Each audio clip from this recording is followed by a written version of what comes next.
Good evening, everyone, and welcome to our North Middlesex Council meeting for Wednesday, December the 3rd. I would call this meeting to order at this time. It is 5:45. It is with great respect that we acknowledge the land that we are gathered upon here today in the traditional territory of the Attawandaron, Anishinaabe, Haudenosaunee, and the Lenapehoik peoples. It is through connection with the land of the spirit of the land, water, and air that we recognize their unique cultures, traditions, and values. Together as treaty people, we have shared responsibility to act with respect for the environment that sustains all life, protecting the future for those generations to come. At this time, any disclosure of pecuniary interest, please forward it through to the clerk. Minutes of the previous meeting for November the 19th. Any errors or omissions, business arising? Seeing nothing, we need a motion to approve those minutes. Deputy Mayor Hodgins, Councillor Irwin, all in favor? That's carried. We need an appointment of members to the Committee of Adjustment or Committee of Court of Revision, pardon me. And that is myself, Deputy Mayor Paul Hodgins, and Ward Councillor Chuck Daigle to sit on this committee. Can I have a mover for that? Councillor Irwin, seconded by Councillor Nerda, all in favor? That is carried. At this time, we go to quarter revision for those members that, for the Spready Cunningham drain. Joanne. Mayor and members of council, in front of you is the report for the quarter revision drain for the Spready Cunningham drain. The quarter revision allows landowners to challenge their drainage assessments through an appeal quickly and informally. The quarter revision has one power: to relocate the funds in a drainage assessment schedule. The quarter revision has no right to change the project, just the assessments. According to section 52.1 of the Drainage Act, an owner may appeal to the quarter revision on any of the following grounds. Any land or roads has been assessed in an amount that is too high or too low. Any lands or road that has been assessed and that should have been assessed and has not been assessed. And due consideration has not been given to the use of the land, use being made of the land. An appeal notice is due to the municipal clerk 10 days in advance of the date of the court. However, at the first meeting of the court by resolution, the council may agree to hear the appeals that were not filed 10 days prior to the hearing date. To date, there has been no appeals. So the proposed motion and staff recommendation is that the Court of Revision receives report DIO 94/2025 regarding the quarter revision for the Spready Cunningham Drain 2025 for information, and that the quarter revision for the Spready Cunningham Drain 2025, having received no appeals, hereby confirm the assessment schedule contained in the engineer's report prepared by R. Dobbin Engineering Incorporated, dated September 29th, 2025. Thank you. Is there anything you'd like to add at this time? Not at this time, thank you. Okay, thank you. Any questions from the Court of Revision? No questions. We have a recommendation in front of you. What's your wish? Moved by Councillor Daigle, seconded by Deputy Mayor Hodgins. All in favor? And that is carried. Thank you.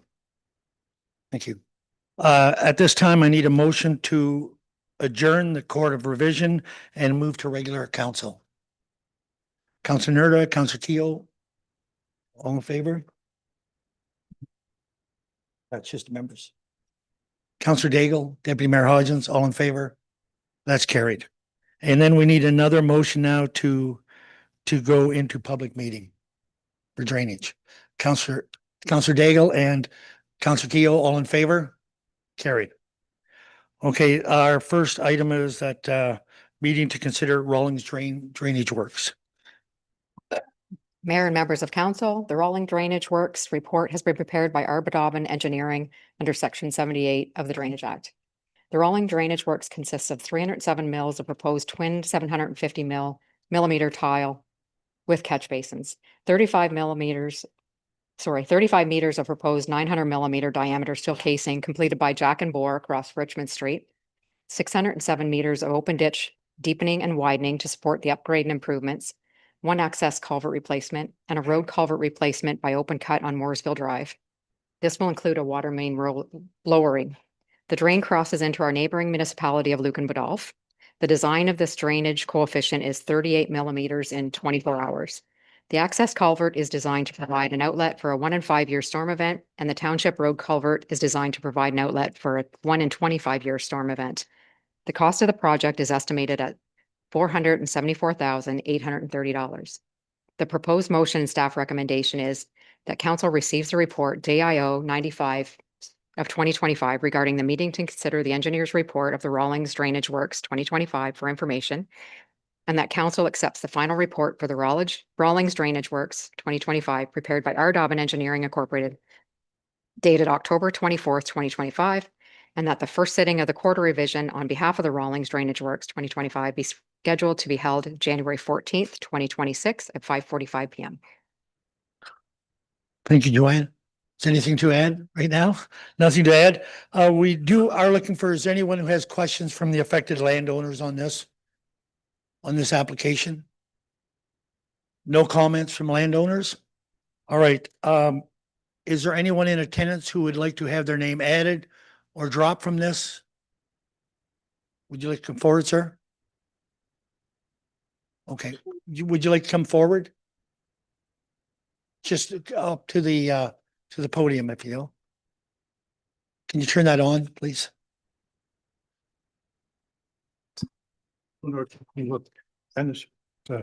Okay, go ahead. Okay, I'm one of the owners where they're going to do all the work, and I try to study it. But it's a little bit complex, but yeah. I don't know who the engineer. You're an engineer? Okay, so my question is, why has the culvert so deep and so aggressive compared to this now?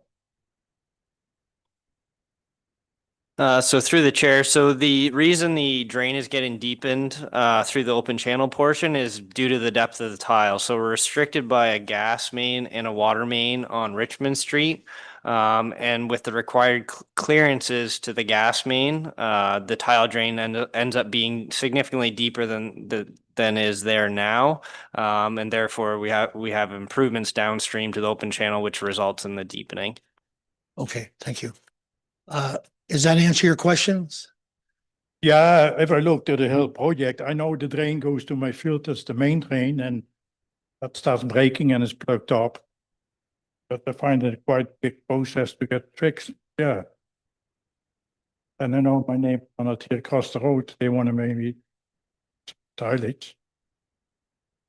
Yeah, through the chair, that's correct. That's part of what initiated the bore across Richmond Street. There was a request submitted to Luke and Badolf to have the drain extended to the east side of Richmond Street because they are tiling their field. Okay, and so that's being looked at Luke and Badolf. No, so that's included in this report. Okay, that Yeah. is included. Everything's on this drain. Okay. Another question about the cost. The cost that you have to pay it either way by the landowners, or whether it's spread over a period of time. Joanne? So with this being constructed in 2026, I'm assuming it'll get billed in 2027. And we do have a debenture policy that I can send to you as well, if you wanted to debenture the payments, or you can make one payment after you're billed. Yeah. It's not a debt that you have to pay for 20 years so much, something. We do have a debenture policy, and again, yeah, I can send that to you, and I believe the term's 5 years. Yeah. Okay. Joanne, could you, when you speak into the microphone, can't hear you very well. Thanks. Okay, you have some more question? Not really. I was a little bit confused about the whole report, the project. And most of the work is done in my farm. Yeah, I can meet with you afterwards if there's some Okay. clarifications as well. Yeah, okay, that's Okay. Is there anyone else landowners affected on this application that want to speak? Seeing none, council, you're moving it? Seconded by Councilor Nerda, so is moved by Councilor, and there's a question. Go ahead. Thank you, Mayor. Up to the engineer. I see where it's, there's going to be a road crossing on Richmond Street there. And I'm going to assume that's going to be a bore going under. I was just kind of, I don't know, following this through, and I know I'm going to assume the Ministry of Transportation will pick up the cost of that bore. Yeah, through the chair, that's correct. It's a bore under Richmond Street. We're grouting the existing tile that's there now. And as per section 26, the road authority is picking up any cost for that bore. Okay, just wanted to confirm that for one. Okay, thank you. Any other questions? Counselor Canellison. Thank you. I'm not sure if Deputy Mayor Hodges asked my question or not, but I'm looking at the total for North Middlesex at 290,000 plus. So is that ministry taking their share out of that 290, or is North Middlesex on the hook for 290,000 plus?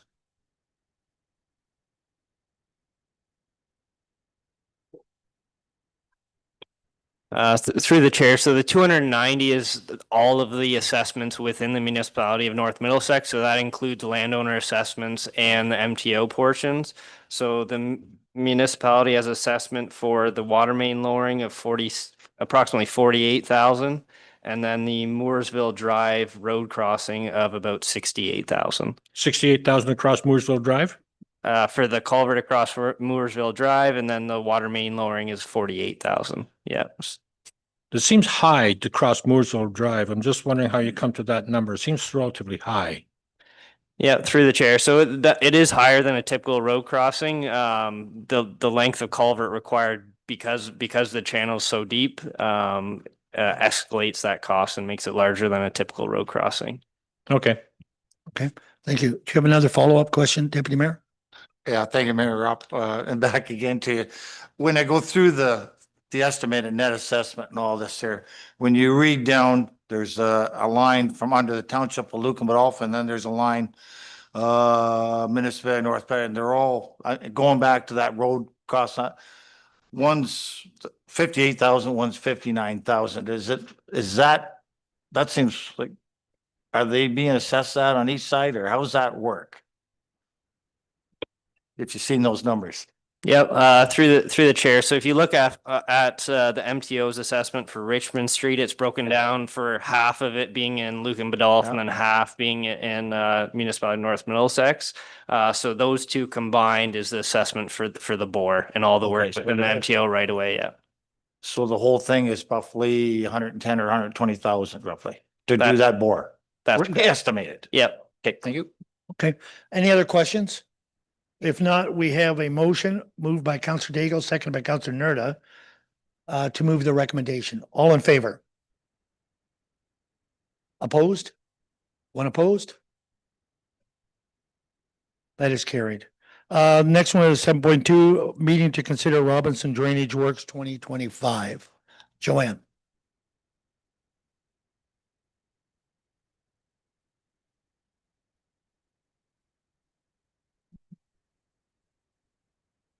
Mayor and members of council, the Robinson Drain report has been prepared by our Dobbin Engineering under section 4 and 78 of the Drainage Act.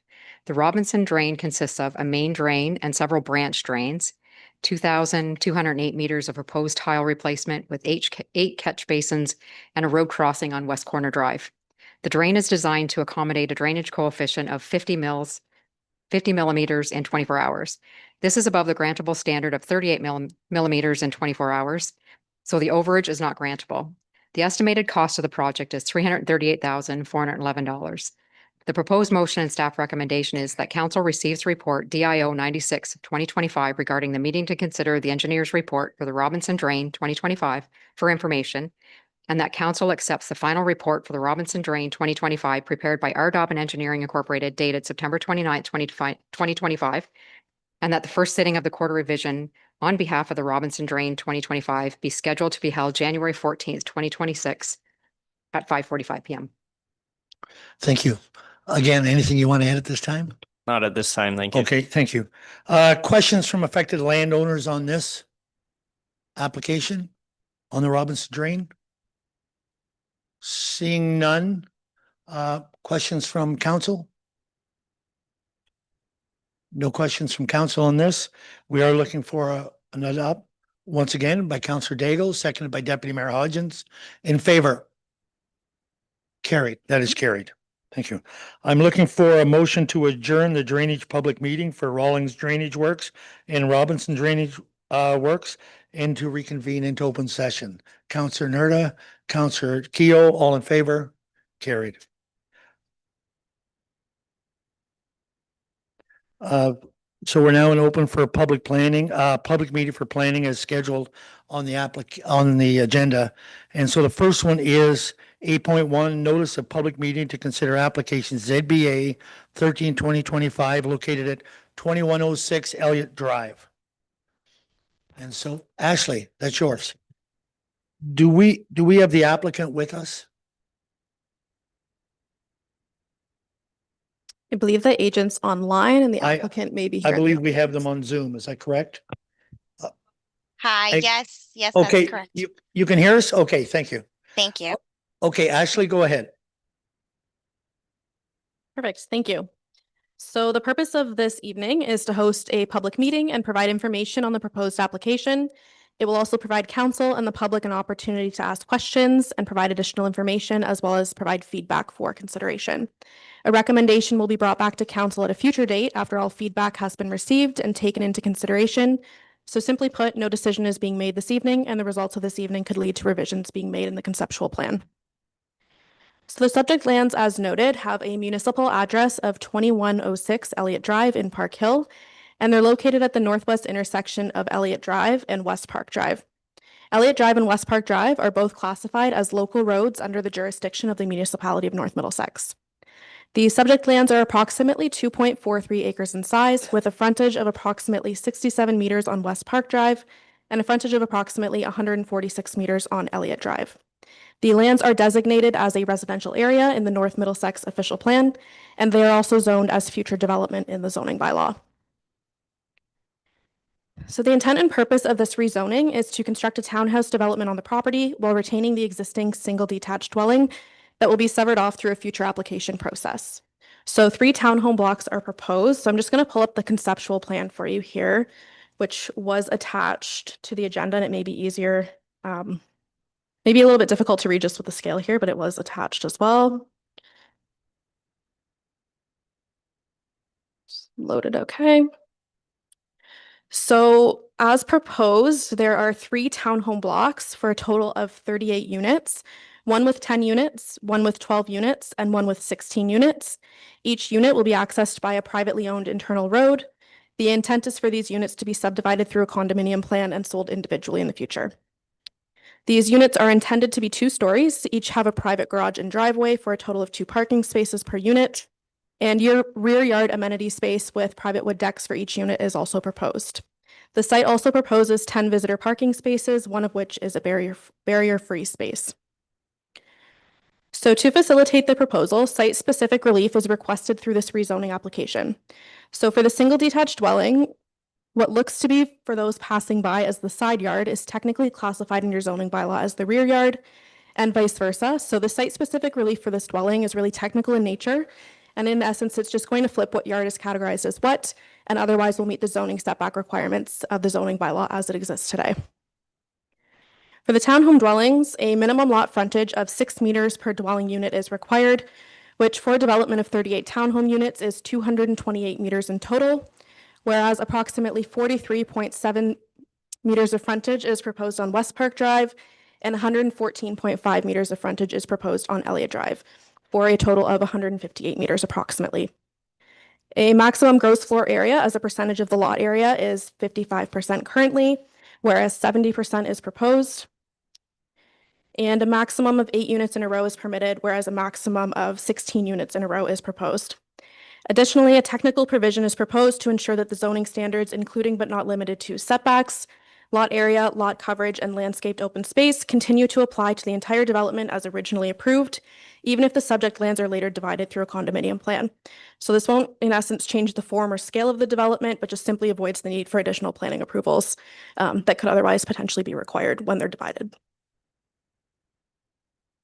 So a planning justification report, a noise assessment report, a traffic impact brief, servicing feasibility studies, site plan and zoning change chart, servicing plan and grading plan was submitted as part of the application, and it was attached to the agenda for information purposes. So in terms of comments received prior to the submission of this report, they are outlined in detail in my report and attached for your review. But in summary, the Conservation Authority, Bell Canada, Integris, and the Water Supply System and County Engineer noted no concerns at this stage in the process. I would just note that any agencies circulated will continue to be involved as the proposal progresses, and they are generally more involved during a detailed technical review portion. Canada Post provided a standard comment that the development will be serviced by a centralized mail delivery system. County Emergency Services provided a standard comment that 911 numbers shall be assigned, posted, and approved to their satisfaction. The chief building official noted that the existing septic system must be abandoned prior to lot creation and the dwelling must be connected to the sanitary sewers. The director of infrastructure and operations noted that insufficient information has been provided to understand the civil feasibility of the development and will require these documents to be updated to reflect what needs to be shown from an engineering perspective. The drainage superintendent did note that the property is assessed to the Lawrence drain and a reassessment will be required. And the fire chief noted that they have no objection in principle to the rezoning, but a detailed review of fire protection measures will be undertaken during future application stages like site plan control and the condominium process. No public comments were submitted prior to the submission of my report. However, we are here tonight to receive additional verbal feedback. And as I noted in my report, I'm not providing an analysis or recommendation for a decision this evening. We'll be bringing that back at a future date once we have a chance to consider all the feedback received. And again, that may include revisions as a result of this feedback. So my recommendation this evening is that my report be received for information only. Thank you. Thank you, Ashley. At this time, I would ask the applicant for your remarks. Good evening. Everybody can hear me okay? Yes. Thank you. Thank you, Mr. Mayor. And my name is Olia Alchitz, and I'm a planner here with Strick Baldinelli Moniz. I'm here today on behalf of our client and the owner of the subject site, representing this zoning amendment application that you have before you for the site that is located at 2106 Elliott Drive. I'd like to thank Ashley for working alongside with us on this application and the presentation provided. As she covered most items, I will not be reiterating the details. Certainly, but the intent of this application is to permit the development of a 38-unit, two-story townhouse development and to retain the existing single detached dwelling.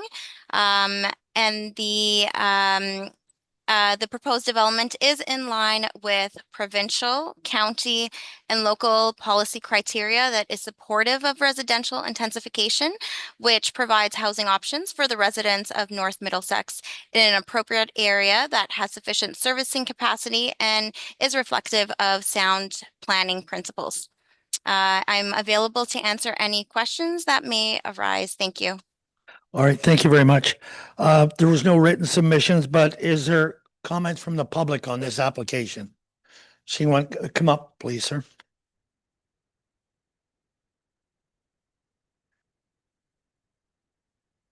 And if you would give your name before you start, and then we can. Robert Rundle, 2056 Elliott Drive.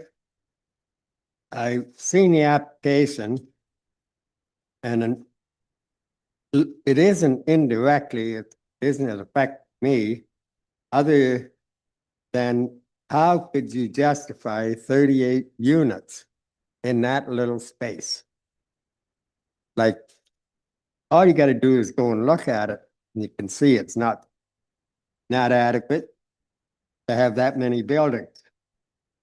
Now, another question I have is on the fire department.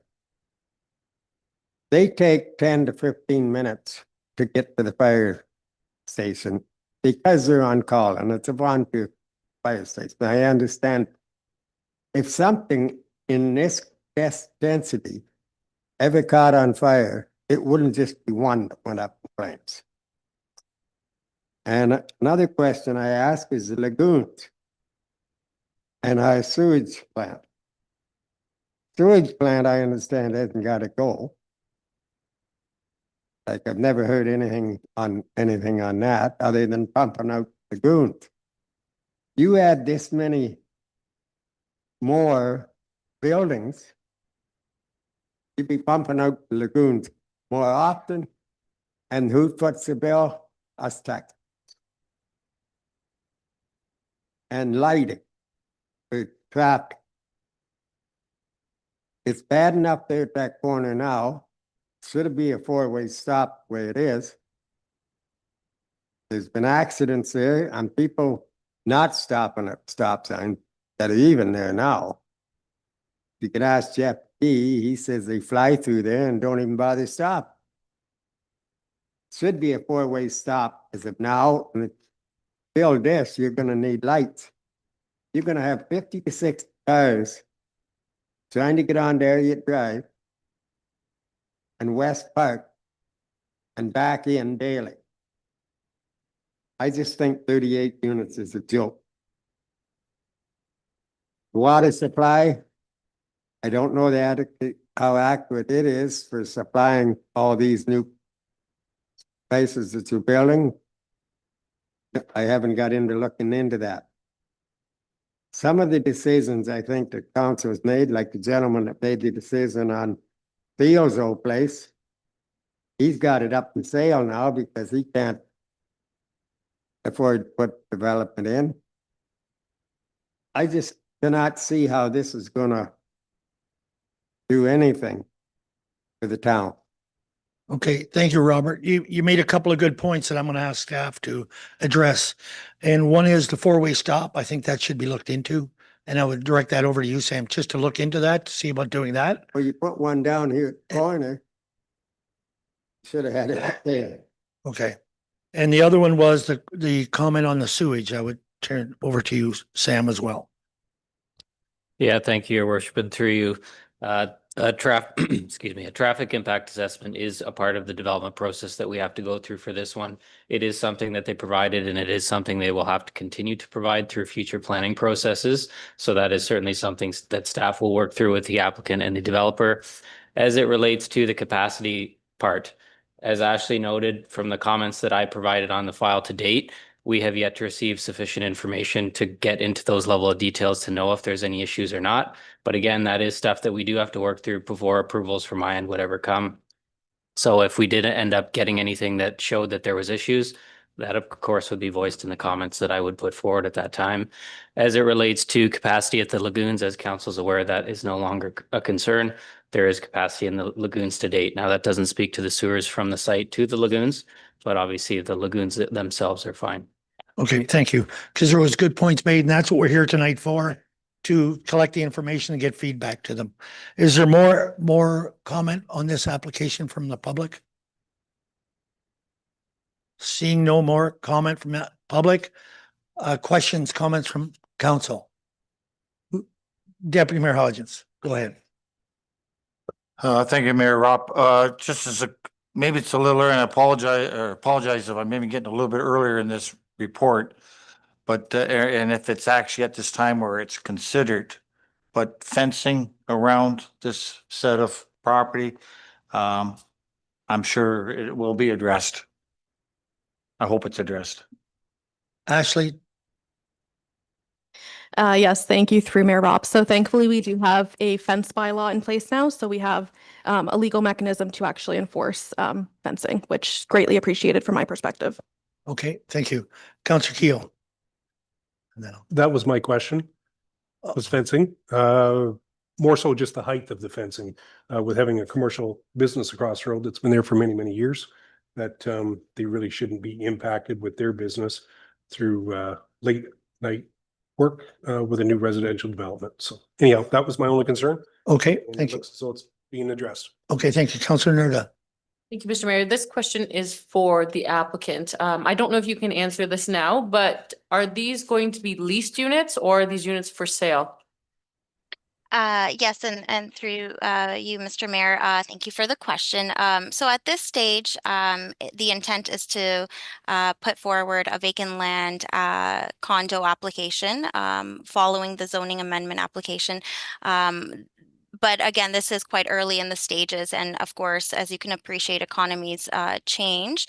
So at this stage, the intent is that they will be vacant land condos. However, noting that things may change as we progress through the application. And at this stage, we are simply applying for a zoning amendment application. And I hope that answers your question, but we can always follow up and I can provide more information as we move along through this application. Thanks.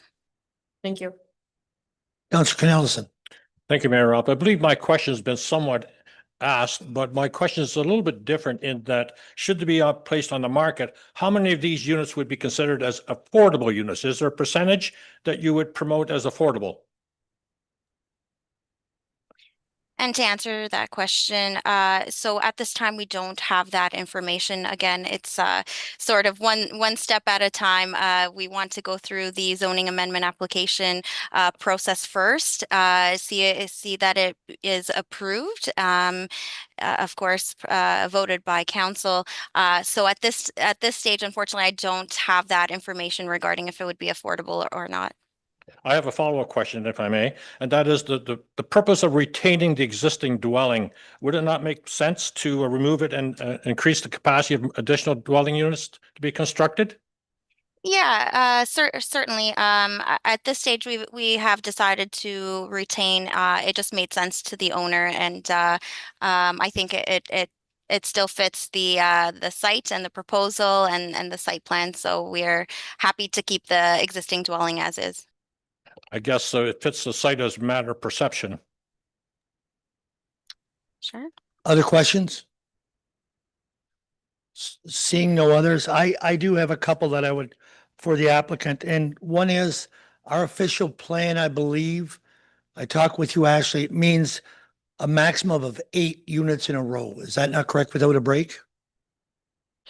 Thank you, Mayor Rob. So it's the zoning bylaw that references 8 units in a row, and that is proposed to be amended to 16. Okay, that would be part of the amended process. If this goes, the other one is the, being a 2-story unit, are these directed towards as family units or, what would be the thinking there? Yes, I can certainly answer that. So, yes, they are proposed to be 3-bedroom units, inclusive of a basement. And each unit, if we are including the basement square footage, approximately 2,200 square feet. But again, this is a little bit early for the floor plans. However, this is what we are proposing at this time, noting that things may alter slightly. However, certainly to accommodate families. Yeah. Okay, thank you. My follow-up then to that is, if they do become family units, there's not much room for children. And that house area, it's just a comment I'm making that the old house would be a great, green area, a green possible, maybe some more parking as well. Cause it does seem a little light for parking, for guest parking to me. But I would throw that in there that I'd like to see some green space in there if it is going to be family units. It's just a comment to it. Okay. Thank you. Thank you. Any other comments on this? Councillor Knellson. And I realize this is the initial planning stages, but should this move along, at what time will you begin construction? What's your time frame? So again, at this stage, we are hoping to get the necessary approvals. However, we are full steam ahead and working diligently with the planner and our entire multidisciplinary team to submit the site plan application process. So certainly we would like to see this being built sooner than later, especially due to the economies right now. So we are hoping to move this forward fairly quickly, and certainly would be happy to provide more information as we move along down the application process. Well, thank you for clarifying that. It made a lot of sense, which I still don't understand. Thank you. Any other questions on this? Any other comments? So you've had your chance, sir. Sorry. We can talk afterwards, but, and you can meet with staff as well. If there's no other comments, we have a recommendation to accept this for information purposes tonight. Moved by Deputy Mayor Hodgins, seconded by Councillor Nerda. All in favor of that? That's carried. Thank you. Thank you. Our next item on the docket is notice a public meeting to consider application ZBA 17-2025 at 116 James Street. Would the applicant like to come forward to the table? Yes, sir. Will be nice. Welcome. Ashley. Perfect. Thank you. So the subject lands for this zoning bylaw amendment have a municipal address of 116 James Street in Elsa Craig, and they're located at the southeast intersection of James Street and High Street. Surrounding land uses are predominantly low-density residential in nature, with lands to the south being zoned for a residential commercial zone use, which are just the lands that you see that front onto Elsa Craig Main Street. So despite being zoned for that, they are actually used residentially still. So the lands are designated in the North Middlesex official plan as residential, and they are zoned as residential density zone 1 in the zoning bylaw.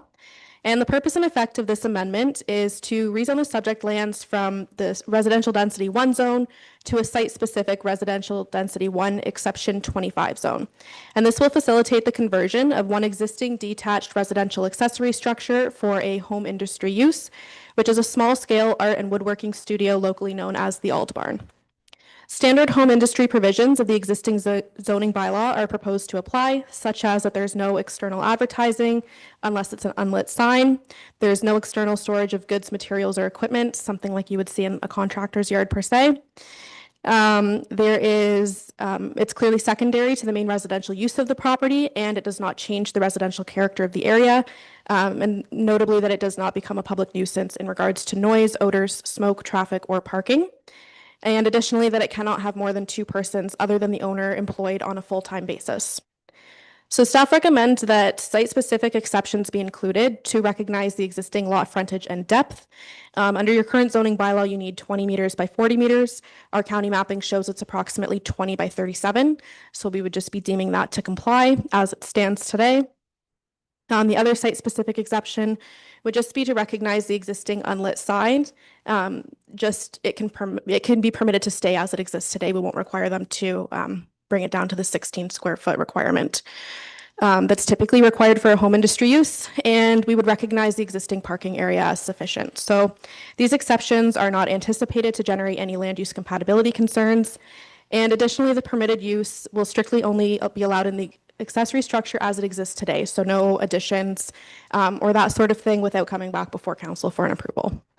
So in terms of comments received prior to my report submission, they are outlined in detail in my report that was attached for your review. But in summary, the ABCA, Bell Canada, Canada Post, Integris, and the Lake Huron and Elgin area water supply system, as well as the county engineer and the drainage superintendent, have noted no concerns. County Emergency Services provided a standard comment that a 911 number shall be assigned, posted, and approved. Can't talk today, sorry. Specifically for the home business structure. The chief building official generally noted no concerns, just suggesting wording included in the bylaw that would prohibit any woodworking activity or public access in the loft of the structure. And the Director of Infrastructure and Operations noted they believe it would be valuable for the owners to provide parking information and volume of their business to the municipality, just so it can be retained on file to ensure no new issues are created. Additionally, no public comments were submitted prior to the submission of my report. So my report does go into detail about the applicable policies from the province stemming down to the municipality. So I'm not going to read them out for you word for word, but generally I'm satisfied that this proposal is consistent with our provincial planning statement and it conforms to the Middlesex County and the North Middlesex official plans. So my recommendation this evening is that my report be received for information, that the rezoning application be approved, and that the bylaw be read a first, second, and third and final time this evening, again, for the reasons outlined in my report. Thank you. Thank you, Ashley. Applicant's opportunity to speak on this? Well, first of all, we've been quite pleased at the amount of effort that's been given to us, and we appreciate that. As some of you may know, we actually took the time to try and figure this out when we had first moved on to the property.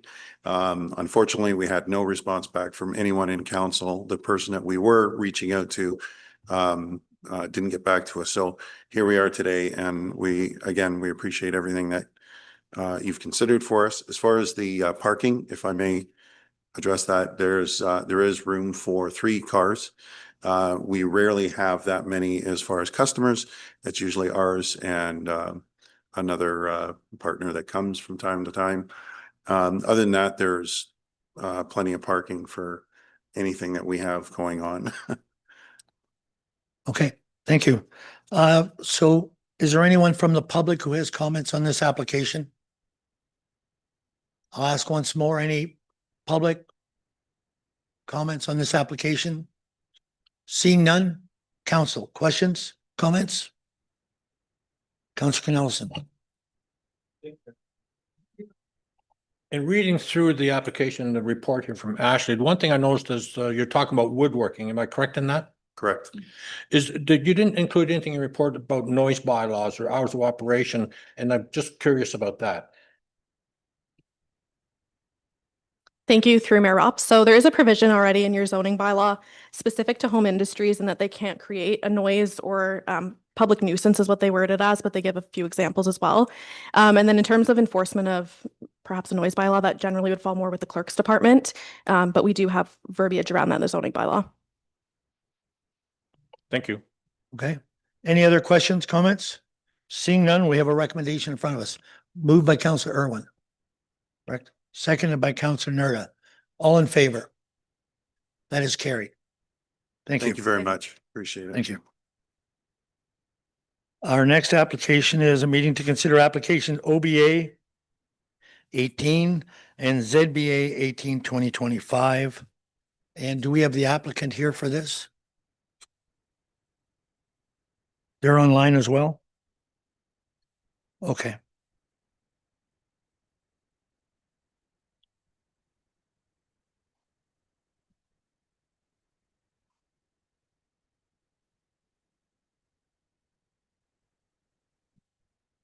Can you hear us, gentlemen? Yes, I can hear you. Can you hear me? Yes. Perfect. Okay. Go ahead, Ashley. Perfect. Thank you, Mayor Ropp. So this subject official plan amendment and zoning bylaw amendment is for an Elsa Craig urban settlement area boundary expansion. So the municipality is in receipt of both an official plan amendment application and an application for a zoning bylaw amendment. Again, that will expand the southern area of the Elsa Craig urban settlement area. The intent behind this is for a future residential plan of subdivision, but I would just note tonight we're specifically speaking about that boundary expansion, because if that's not in place, then the subdivision cannot be considered. So I will start by saying that the purpose of this evening is to host a public meeting and to provide information on the proposed applications, noting that the official plan application is first required before a subdivision can be considered in the future. It will also provide for the opportunity to ask questions and seek additional information and provide feedback for consideration. A recommendation will be brought back before council at a future date after all feedback has been received and taken into account, and simply put, no decision is being made this evening. The subject lands are located in the southern area of Elsa Craig. So I'm just going to zoom in on the map here. So your current settlement area boundary expansion in Elsa Craig is approximately 141.18 hectares. And then this proposed expansion area in the small southern area is approximately 4.2 hectares, just to give you an idea of scale of what's proposed. So the subject lands currently have frontage on Petty Street, which is also known as County Road number 19. The lands have an existing frontage of approximately 151 meters on Petty Street, and they are currently approximately 19.7 hectares or 48.68 acres in size. So that's the lands as they exist on one legal parcel fabric today, so the whole highlighted yellow area.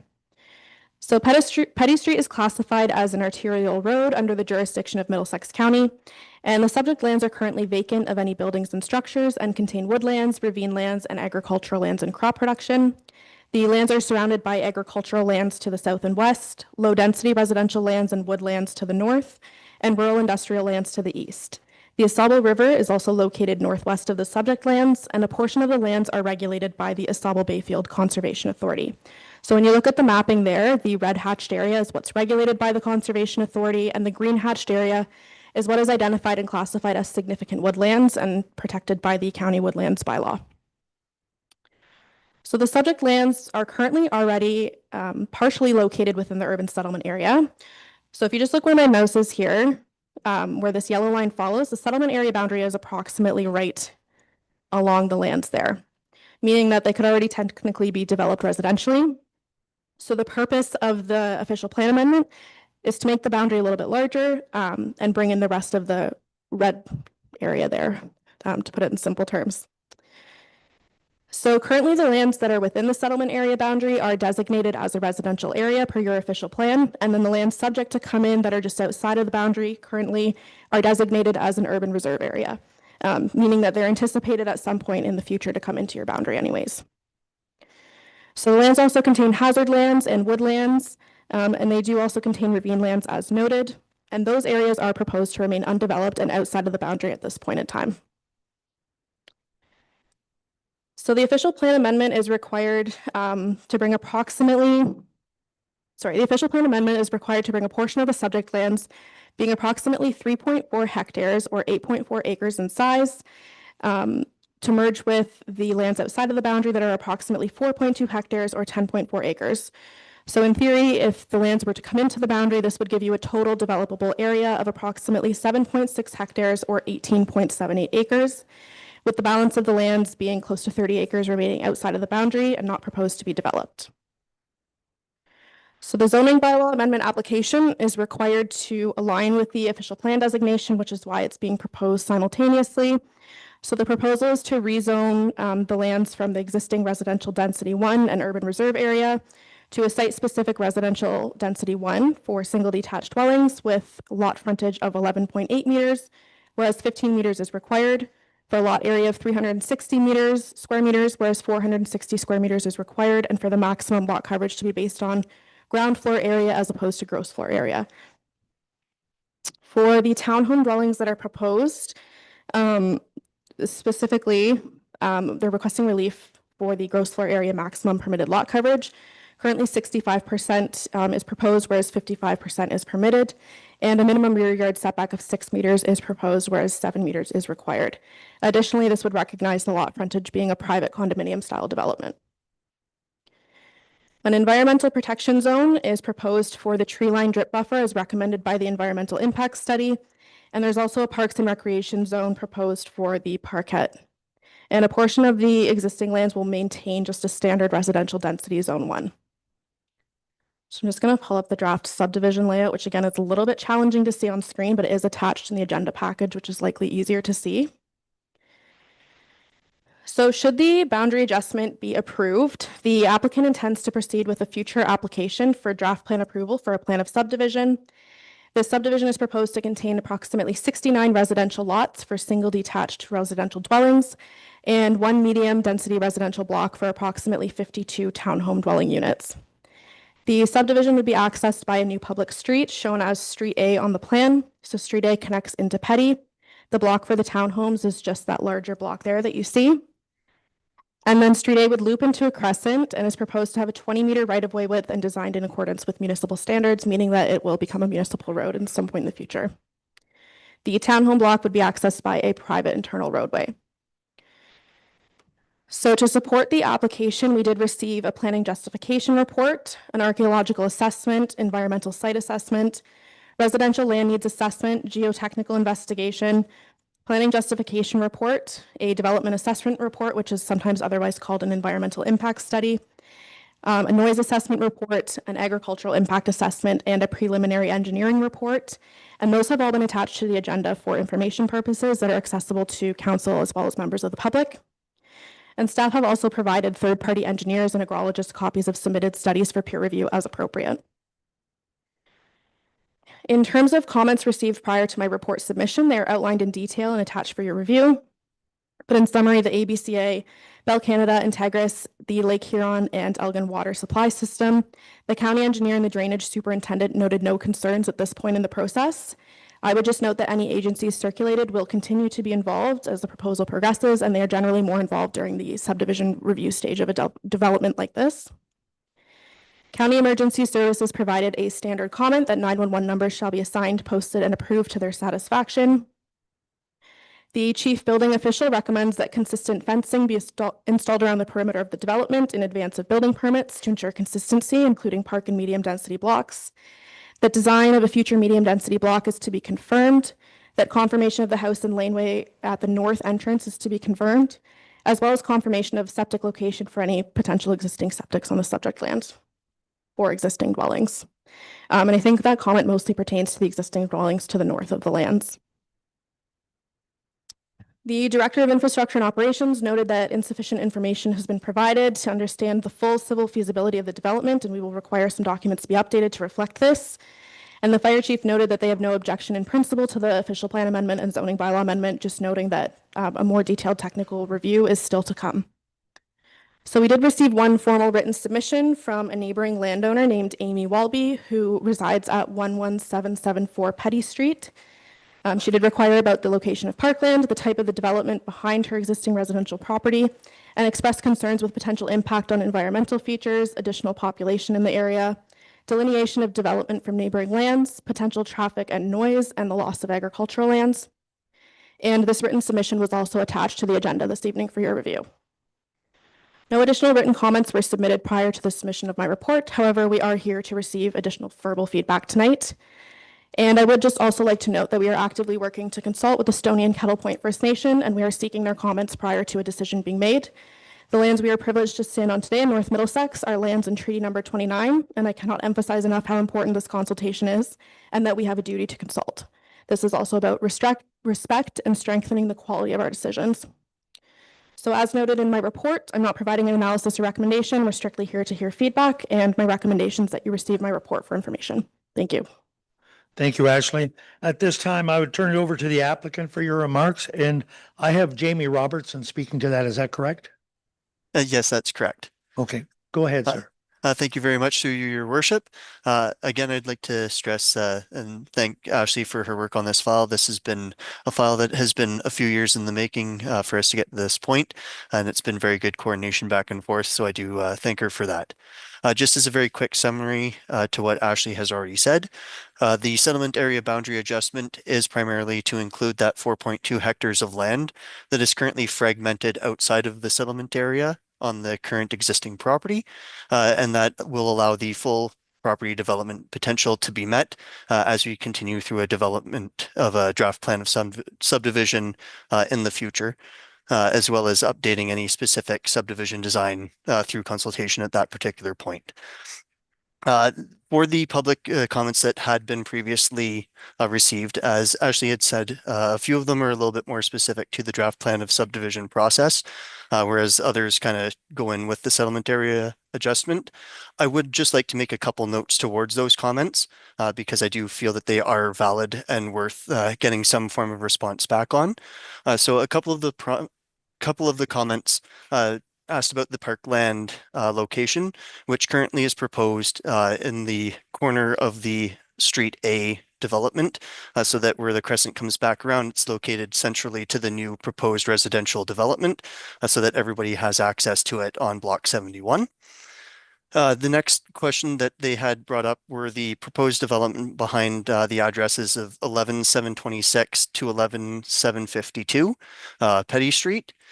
Currently, the cleared area that exists is located behind 11726 to 11736, and that area is primarily going to be used for stormwater management ponds and access for maintenance to that pond, including a 10-meter buffer for the existing drip line that surrounds it. And some homes are proposed to back onto that stormwater management pond. So there's no new residential development specifically within that area. And then the remainder of those properties backing on to our subject site, the existing wooded area are proposed to remain and to be rezoned to environmental protection so that they're ensured to be protected for the long term. The proposed development in proximity to regulated lands, as Ashley had alluded to, development assessment report, which is also often considered to be an environmental impact study, has been completed and recommendations have been made, including 10-meter buffer from the existing drip line, which is used to create our properties for the entire development. And that 10-meter buffer also includes a 5-meter no-touch zone where absolutely no works are allowed to be proposed within, which we again are meeting in this proposal. And then restoration and monitoring programs for before, during, and after development for anything that does get affected for the stormwater management process, as we will be connecting to the existing water pathway. Unlawful access to the woodlands was brought up and the control to the site. We will be looking at fencing as part of the fencing bylaw in this for our new development. We are not going to be forcing fencing on the existing properties. As was brought up, the current movement for animals through that space would still be maintained in the existing conditions. with the fencing being provided by our development and not other individual private owners. The last one, or the next one that I've got, is the removal of the agricultural lands. And we do know that that is a very important item in today's world. And assessment for the agricultural impacts has been completed that took into the account the amount of land to be removed from agricultural, as well as the impact of new proposed residential on the existing agricultural uses surrounding our property. And it was found in that study that impacts would be very minimal and not considered to be an issue through mitigating factors that are proposed at the site development. And the last comment that she had brought up in the initial email talked about the traffic noise for conditions along Petty Street and how that would be imposed on the new residents to ensure that their level of life would be good for the noise that can be generated on that Petty Street. And we have completed a traffic noise impact assessment that does have recommendations for noise walls, covenants on the land to determine that there could be noise, as well as setback and building design standards on the buildings that are closest to Petty Street to ensure that noise levels do not exceed the MECP standards. So I just wanted to make sure that some of those were addressed as they are very important comments. And thank you. I will be available to address any other comments as best to my ability. Thank you very much. At this time, you've heard about the written submissions. Now comments from public, and I do have Rob, I believe, online. Is that correct, sir? Yeah, I'm here as well. Thank you. Okay. Actually, I'll my let you questions start. yeah, my questions have actually been addressed. I think I was sorry, I live at 11744 Petty. I was curious about the parkette area and which block was going to be allocated for the parkette. I think that was identified as block 71. And then I was also curious about what the intention was for the area behind sort of where our homes are. And I believe that's been identified as being stormwater and such. So I think my questions have been addressed at this time. Okay, thank you. Any other comments from public? If you come up, please, and give your name and good evening. Jerome Macco, have a couple properties that back onto this proposed development. Most of the answers have been, or most of the answers to my questions have been answered. I just wanted to reconfirm that green space, and I know it's really early in the process, I get that, but that green space, the intent is to eventually make that into EP, environmentally protected. That was kind of my understanding. Ashley, do you want to speak to that or the applicant? Sorry, because I thought I heard that the intention right now is to leave it alone, but I would definitely want to see that EP ever built on. Okay. Thank you, through you. So the portion on the rear of your property, on your property is currently zoned as environmental protection and regulated as significant woodlands. The developer wouldn't be encroaching onto that or removing any of your trees. And we're not, my understanding is the developer is not proposing to touch the woodlands within this area as well. We're hoping to rezone to environmental protection. And if that ever did come up, that would be a whole new process that would help. Correct. Yes. Yeah. So it would come back for a rezoning application. You'd be circulated if the standards are the same as they are today.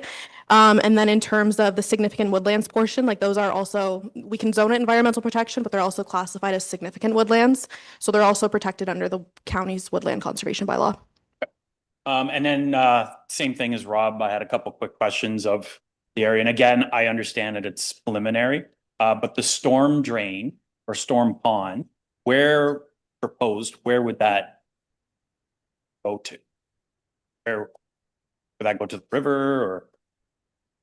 Do you want to answer? Okay, go ahead. Yes, thank you, through Mayor Rob. So on the caveat that I am not an engineer, this is just what I read in the study, is my understanding it is to drain down towards the river. But I would maybe defer to Sam for any quality and quantity control questions you have. Okay. I think if the applicant, maybe you can add to that a little bit, where the proposal is for that. I'll actually jump in. I'll field this one. So on the green space back there, I'm working with Natural Resource Solutions. They're an Indigenous owned firm. They specialize in this type of thing. So they've identified multiple species that we want to protect. This is very important to me as well. I'm also working with Thames Talbot Land Trust. They're the ones that operate Joni's Woods in Park Hill and multiple others as well. My intention back here, I'm hoping to have this kind of a space the community can enjoy, somewhat trails, something back there so that, you know, we can add usefulness to the green space. But it's very important to me to keep the green space as it is, wooded, protected, all the species back there and backing onto the Asalba River, of course. And then for the storm pond outlet, that's part of the thing that we hired Natural Resource Solutions for, is for them to kind of identify a pathway, as well as our engineer, and kind of figure out the least impact possible, and to get a safe kind of pathway from the storm pond out to the Asalbo River. The Asalbo Bayfield Authority has also put in their comments as well. So we've got multiple, you know, parties working on making sure everything stays safe, natural, protected, and all that. That's very important to me. Okay, thank you. That's really all I have. So there'll be more consultation once this passes, then when it comes a site plan, because I'm sure that site plan will probably change. Just be more consultation. I take it. Yes, thank you through Mayor Rob. So that is our intent. We'll have at least another public meeting.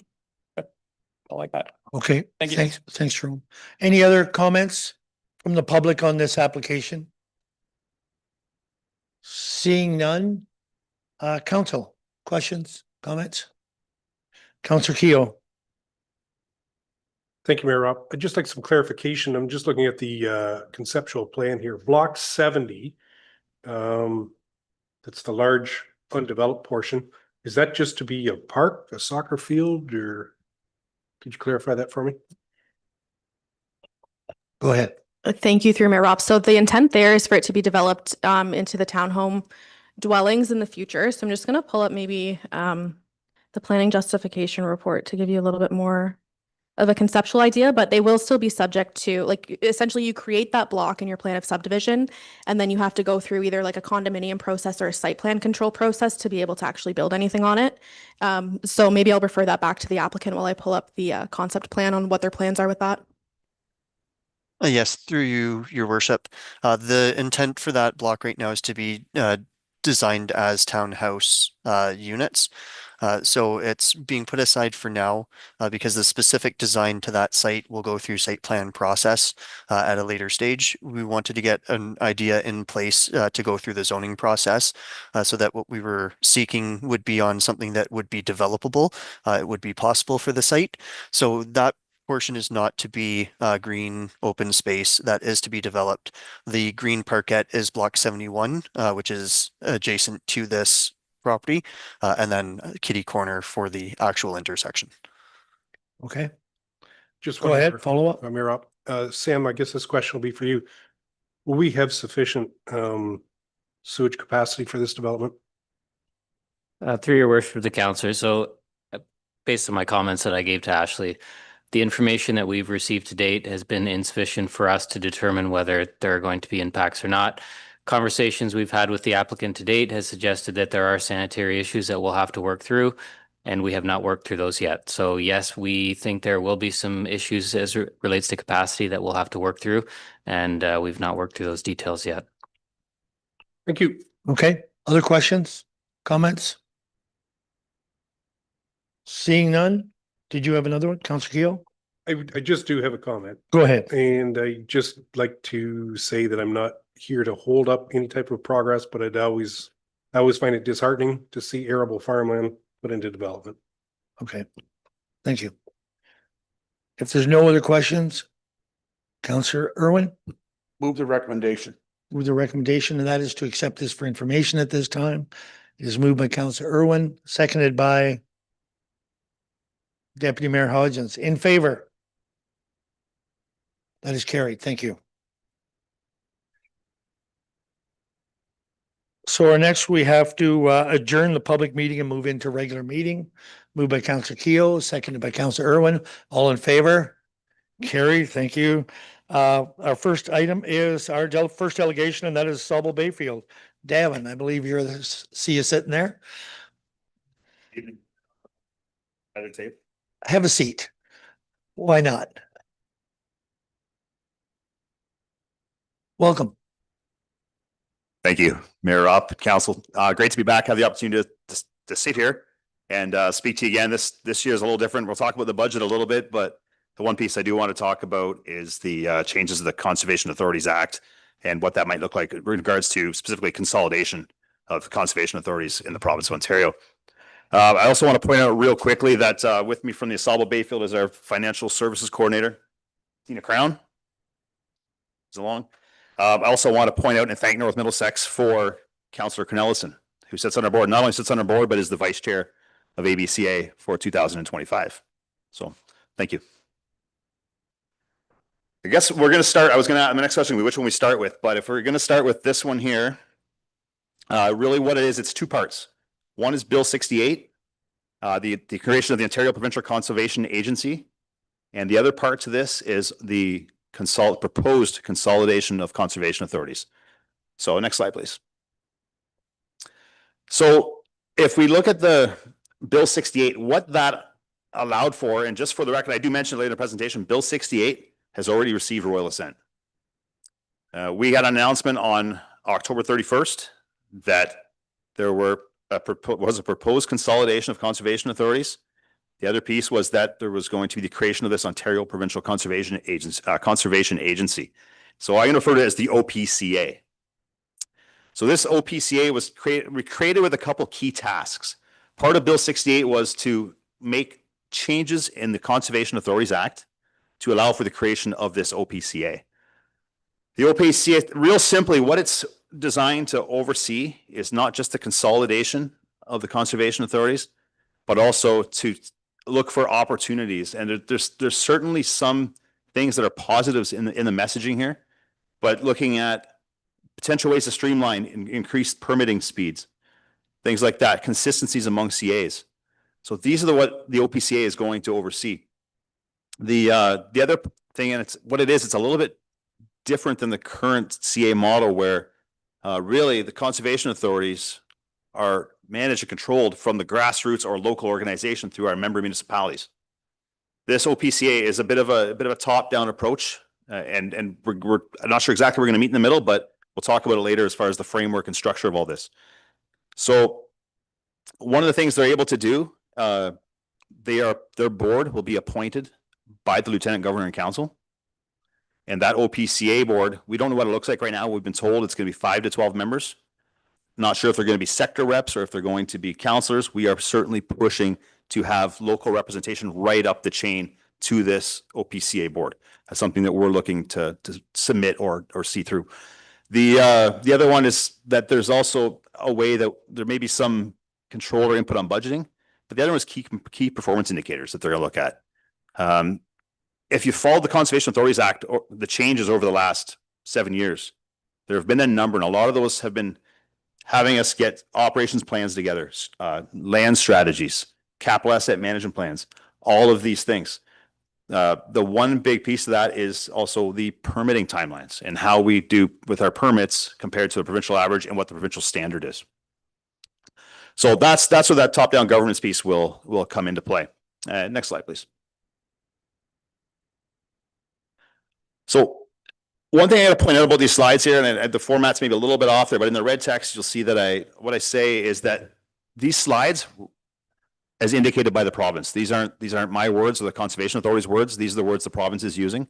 And so we're trying to decipher what that really means. And where we can, I'm going to share some of what the wording is actually saying. So the OPCA, through the consolidation, is going to try to achieve more consistent policies. They're looking for better service delivery. Again, these aren't our words. Again, these are the words that they're looking for. Fees, various processes, some of the software platforms that may be made available to CAs. When I talk about CAs in the province, there are 36 of them.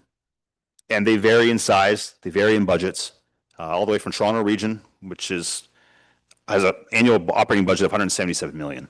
That's a third of the overall Conservation Authority's budget in the entire province. So it's very different scales, and we have very small and local CAs as well. Asaba Bayfield's comfortably right in the middle of the overall conservation authorities. The biggest concern we heard from the minister in the announcement was overlap and duplication. The overlap piece was that there were too many municipalities that had 2 or more conservation authorities within the municipal boundaries. And I'm going to show a little table on that in a second. The other one was disparity in size of CAs. So you can imagine some of the smaller CAs that aren't funded as well, surely they're not going to have the professional expertise on their staff that some of the larger CAs are going to have. We've been getting through that, accomplishing that through what we call shared services. We've been able to maintain that goal locally by reaching out to our partner CAs. The other one is duplicate corporate function. The other one they're saying is lack of performance monitoring. And this is where that KPI justification comes in. Certainly, as far as transparency, the changes the Conservation Authority has gone through, the requirements we've had to go through in the last several years, I would argue are very transparent. It's publicly available. It's on our website now. And these are mandatory requirements from the province in these last few changes. So next slide, please. To the point where I was talking about the municipalities that share 2 or more conservation authorities.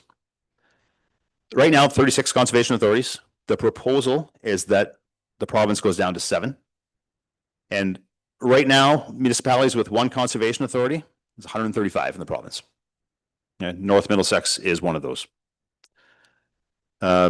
With this proposed change, that number will go to 217. The number that we heard in the provincial announcement was a reduction of 63%. And that's where that third line comes in when we look at municipalities with 2 or more conservation authorities. Right now, we have 130 municipalities in the province in that situation. Under this proposal, that number will go down to 48, and that's the 63%. And I want to take a second here just to clarify a piece on that, because it was questioned numerous times to the minister with the 63% reduction. How does this not mean service cuts, and how does this not mean staff cuts? And I want to separate those two, because the 63% is nothing to do with cutbacks of the authorities. What it is, it's a reduction in the municipalities with 2 or more conservation authorities. That's it. What I will say, our neighbors to the south, Middlesex Center, is the one municipality that has 5 conservation authorities. And conversations I've had in meeting with the municipality and from the other conservation authorities, they are getting along very well. So that certainly in that case is not the issue. So there's certainly more to this than reducing the numbers, because we certainly can get along. Next slide, please. This is what it looks like in the Sauble Bayfield Conservation Authority. So as I'm getting out to more councils now and actually able to share more information as more information is becoming available, we're able to keep building on the information. This is presentation I'm giving today is as current as information as we could possibly have based on the rapid changes or what we've learned over the last 4 weeks. In our watershed, most municipalities have 1 or 2 conservation authorities within their municipal boundaries. West Perth has 3, and as I mentioned earlier, Middlesex Center has 5. And under the proposal, you'll see here that a lot of them will still be 1 or 2 based on the proposed regional makeup. And I'll show a map of that shortly. Next slide, please. Okay, again, as indicated by the province, what these changes will mean. Okay, the province is saying more resources for frontline service. The one thing I really want to stress on the frontline service piece is that we at Sauble Bayfield consider not only ourselves, but our board of directors to be frontline service. We are accountable and we are available. It doesn't get much more frontline with that. We have the relationships on the ground.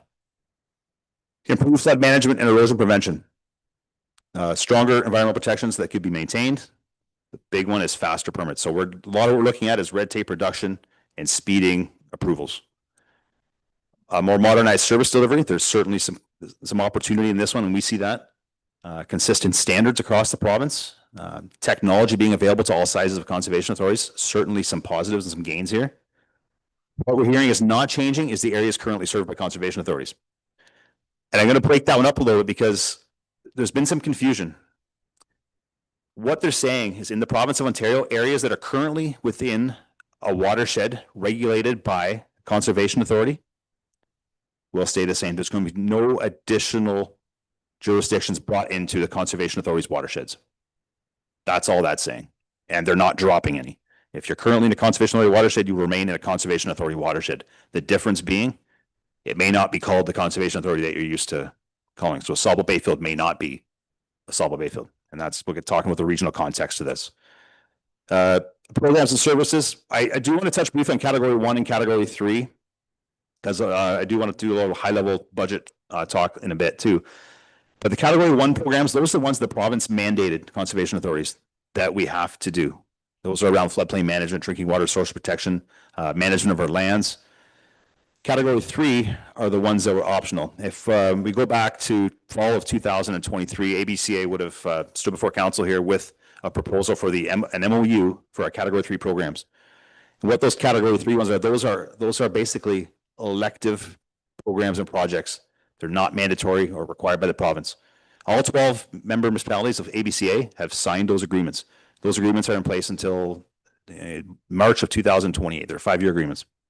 What those agreements enable, and if we look at the category 3 budget in itself, it's about $170,000 combined across the ABCA watershed. Where category 3 is really powerful, we want to make sure that we keep these programs going, is the fact that we can leverage for every dollar we raise for the category 3, we're bringing about 8 times that amount into the watershed for service delivery, stewardship and outreach, healthy watersheds programs, water quality monitoring, those type things. So category 3 is important. We've been told it's important, and it's great to see the support the category 3. We had the MOUs in place. CA management of the lands, so that will continue. The recreational opportunities that we provide, that'll continue. The other piece is education. We have a very strong education program. Education, we're told, would be supported. Again, that education is a category 3 as well, right? That's not a mandatory program or service. How and where CAs receive the funding? This a lot of questions, and as I get through some of the later slides, you'll see where this one here is concerning. CA relationships with municipalities, developers, landowners. This is essential. And when we look at some of the resolution, I'm hoping council has now seen the resolution from Soluble Bayfield. You'll see we really focused on the municipal governance, the local governance, and the input, and having that local, and we think regional, and we get to look at the scale of the map you're going to see here in a second. You'll see how important maintaining that local is. Next slide. Okay, so timelines and key messages. We're already in the process now. As I mentioned, Halloween, October 31st, was when we heard the announcement. November 6th, the bill was introduced, Bill 68, and that's the creation of the Ontario Conservation, Provincial Conservation Agencies, the OPCA. November 7th was the ERO posting. That ERO posting was the one that really speaks to the consolidation of conservation authorities. And starting November 7th, there's a 45-day period to review and have submissions made to the ERO posting. So that goes till December 22nd. Okay. The messaging that we've been told and the messaging that we're giving is that the 36 CAs as they exist right now, it's business as usual. We keep doing what we're doing. We're still in the agreements and partnerships that we're involved in. Nothing changes from that respect. The other piece, though, is that staffing would be maintained. And this was the minister acknowledged as well that this is not a cost-cutting or a job-cutting measure. Staffing would be maintained. The one thing I'll mention, it's kind of a little buried a little bit there on the screen, but the fact that Bill 68, this creation of the OPCA, it has gone through already. So it's received the royal assent and it is in effect. So the Conservation Authorities Act is undergoing the changes right now for this OPCA. Next slide, please. So the expectation is if the ERO comments are in by December 22nd, the hope and expectation is that there will be a review period in the new year. Looking at the comments that were submitted, we've been told there'll be some transition planning through 2026. Our existing board of directors would remain in place to the fall 2026 elections. From there, we don't know what that looks like. We certainly have ideas and suggestions that we're bringing forward to the province. We have our own regional meeting with the Chief Conservation Executive on Monday in Collingwood. So we're going to be really pushing for that governance piece and what that structure will look like. The OPCA, the consolidation piece, looking probably 2027. But one thing I want to mention is that what we've been told is that this consolidation isn't going to happen overnight. It's not going to be a 1-year thing. This is going to occur in phases. Each phase could be 2, possibly 3 years as we work through this. It's very big, and there's a lot of concerns and a lot of things will need to be addressed as we go through it. My gut says that consolidation to some extent is happening. It's how we shape it now with our comments and what we raise as our issues. So next slide, please. Has everyone seen this map yet? Okay, so this, I'm just going to point out what the proposal is as far as our region. Imagine, so if you look at the blue conservation authorities just to the east of Lake Huron, you can see the Asable Bayfield there. North Middlesex is about central to the lower part of the Asable Bayfield Conservation Authority watershed. This proposed regional watershed would include the Asable Bayfield, the Maitland Valley, Saugeen, Gray Sauble, so now we're in Owen Sound, Georgian Bay area, Nottawasaga, we're talking about Wasaga Beach, Lake Simcoe region, Newmarket, Barrie, as part of our watershed. The other one you may notice at the far top left is Lakehead Region Conservation Authority in Thunder Bay. So they're trying to do it on a watershed basis. They're calling this the Huron Superior. If we just jump to the next slide real quick, it just kind of zooms in a little bit more of those conservation authorities. One of the concerns, aside from just distance, one of the big concerns is that we, ABCA, even Maitland, we are primarily an agricultural rural watershed. Very different needs than, say, even Gray Sauble. But if you look into the Collingwood, Newmarket, Barrie area, very different pressures. Lakehead is out there kind of on its own. As we know, it's very different in and of itself, not just geography, but the geology of the area. So very different. So that's what the province is proposing. So a lot of our comments and our responses is addressing the regional boundaries and how we get to a reasonable, if we're going to see consolidation, how do we make it reasonable? So next slide, please. Okay. So this resolution came out from our board of directors, would have been last week. Hopefully you've seen it. Really, off the get-go, one thing we want to recognize in this resolution is that we do support the goals of efficiency and cutting red tape. If we can help speed up processes to meet the province's demands, there's opportunity to do so. But we do not feel that doing it through this mechanism is the way to do it. There's current legislation and mechanisms in place to do this. We argue, of course, that we operate lean and efficient. We deliver programs that our community asks of us, okay? Those are directed by the board of directors, right? So we've had that local input through our watershed management strategies. So the concern we have is local. What's the definition of local? We've heard the word local being tossed around in these regional conversations, but local to us, it means something entirely different than what the region scale is looking at. We are concerned about the local governance and accountability. There has to be effective representation on the board makeup as to how this looks on a regional scale. The other piece is really budget representation. Right now, our budget is controlled, managed through our municipal members. Are we going to lose that in a regional scale? Are we going to be told from the top down what those budget numbers are going to be? Again, back to effective representation. The other piece that we keep mentioning is, and we're using the province's words here, is frontline. Because we, and I would argue all of us at the table right now, are frontline. Okay? We need to ensure that our voices are heard, that we have a say in what this regional conservation authority might look like. The biggest thing for us, it's relationships. Okay? We know the community. Yes, we know the watershed, but it's the community, it's the partners. This is where we thrive on local watershed services and deliveries. Right? It's the people. We need to maintain the local connections. The next slide, please. So in a nutshell, ABC does not support the proposed boundaries. They're vast and as I noted, way too varied. There's just too much difference across the landscape. We really need to focus on the rural representation. That's our economic driver here. We believe that modernization opportunities do exist, but they exist within the current governance and framework. We just need to be told or have things changed in the act that says we now have more standards or timelines, whatever it is they're looking for to cut red tape. We will be bringing forward to the ministry, so the Ministry of Environment, Conservation and Parks, that we need to have effective engagement with the affected municipalities. Okay. We need to do this before looking at or finalizing any jurisdictional or boundary changes of conservation authorities. As we know right now, there's 7 proposed. Suspect that number is not firm, but the thought is consolidation is going ahead to some extent. So is that final number 7? Is it 12? Is it 14? 19? We don't know, but it's likely not going to be 36 as we know it right now. So this is where we want to have meaningful input. Next slide, please. So some of the messaging considerations, just a real couple quick points. I won't go into all this here.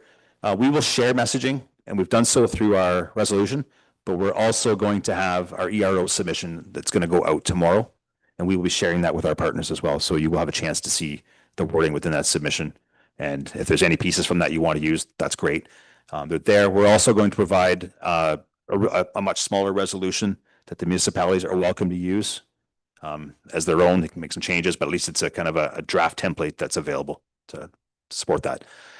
Just one thing I'll say, conservation authorities, the act came in place in 1946. Okay. It was enabling the local municipalities to establish local conservation authorities. We are now almost 80 years later. So the Sauble River Conservation Authority was formed in 1946. It's the first conservation authority. And we've built on 80 years, I'd say, of success, good work, and relationships. We need to stay, and I say we, with the collective us, in the communities we serve. So if nothing else in the messaging comes across, is that we need to have local representation. It's local, local, local. You see my little tagline at the end here. It's local input, local action. And there's one more on messaging consideration. I'll maybe just touch on 1 or 2 points real quick on the next slide too, please. So I've talked about how important the service delivery is, the relationships we have, and really we need to maintain the on the ground, the local services. And when I say local too, I mean local offices as well. Right now we have the office in Exeter that serves the Sauble Bayfield Conservation Authority watershed. Right, there's someone you can come to. There's phone numbers, there's contacts. We're available, we're accountable. It's those timelines will not be as efficient under a larger region. We argue there's going to be more costs and certainly more bureaucracy, less voice. These are the concerns that we have. As I mentioned, the province has the ability to make some of these changes they're looking to do through legislative changes or regulatory changes and not have to do the consolidation. So that's the angle we're spinning. And then if there is consolidation, we want it to be a meaningful conversation. Next slide, please. So I'm sharing this. This is not official. This is something that we've worked out locally at Sauble Bayfield as to how a framework might work for the conservation authorities. And this is on the governance piece. It was interesting. I attended a Southwest GM's meeting a week ago in London, and the Lake Erie region had already met and come up with a very similar framework. And what this is ensuring is that local municipalities are heard on a board or advisory committee or something, that every municipality has a member that has say. So there's that local board. It may not be the Sauble Bayfield Conservation Authority Board of Directors. It may be a Sauble Bayfield Watershed Advisory Committee or whatever the terminology ends up being. But we're really pushing hard to have that local. And then as we move up from our local watershed, we go to the region. It's almost like it's like the lower tier, upper tier, where someone from the local watershed advisory board would then sit on the regional board of directors. And what's not clear right now, it's with the OPCA, their board, we don't know that it's going to be elected members. We think they might be appointed members, but we're going to push to have that so that the regional representation makes it to that OPCA. This is the framework we're proposing, anyways, to ensure that that local governance piece doesn't get missed. Next slide, please. Okay. And this is really what it comes down to. I'm not sure what happened to the formatting, but it just kind of moved, but it's okay. But it's local input, local action. the biggest thing we're stressing in all of our correspondence is the word local and what it means to us. Okay. So that is a summary of where we're at and where the province appears to be going and where the conversations appear to be going. Were there any questions on the?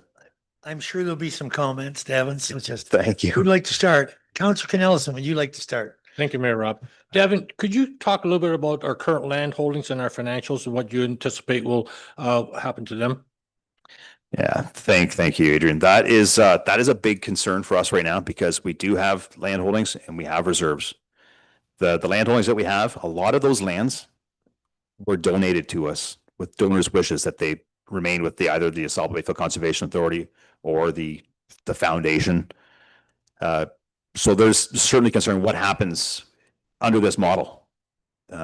We want this part of what we want to do with this local. If we have any local autonomy, would be to have that local control through an advisory boards or whatever it might be through what committee that we still have control over budget and our assets. It's a big one. The other piece, so with a lot of our reserves, there's a control on what we can do with those reserves because they were purchased with 50% province dollars.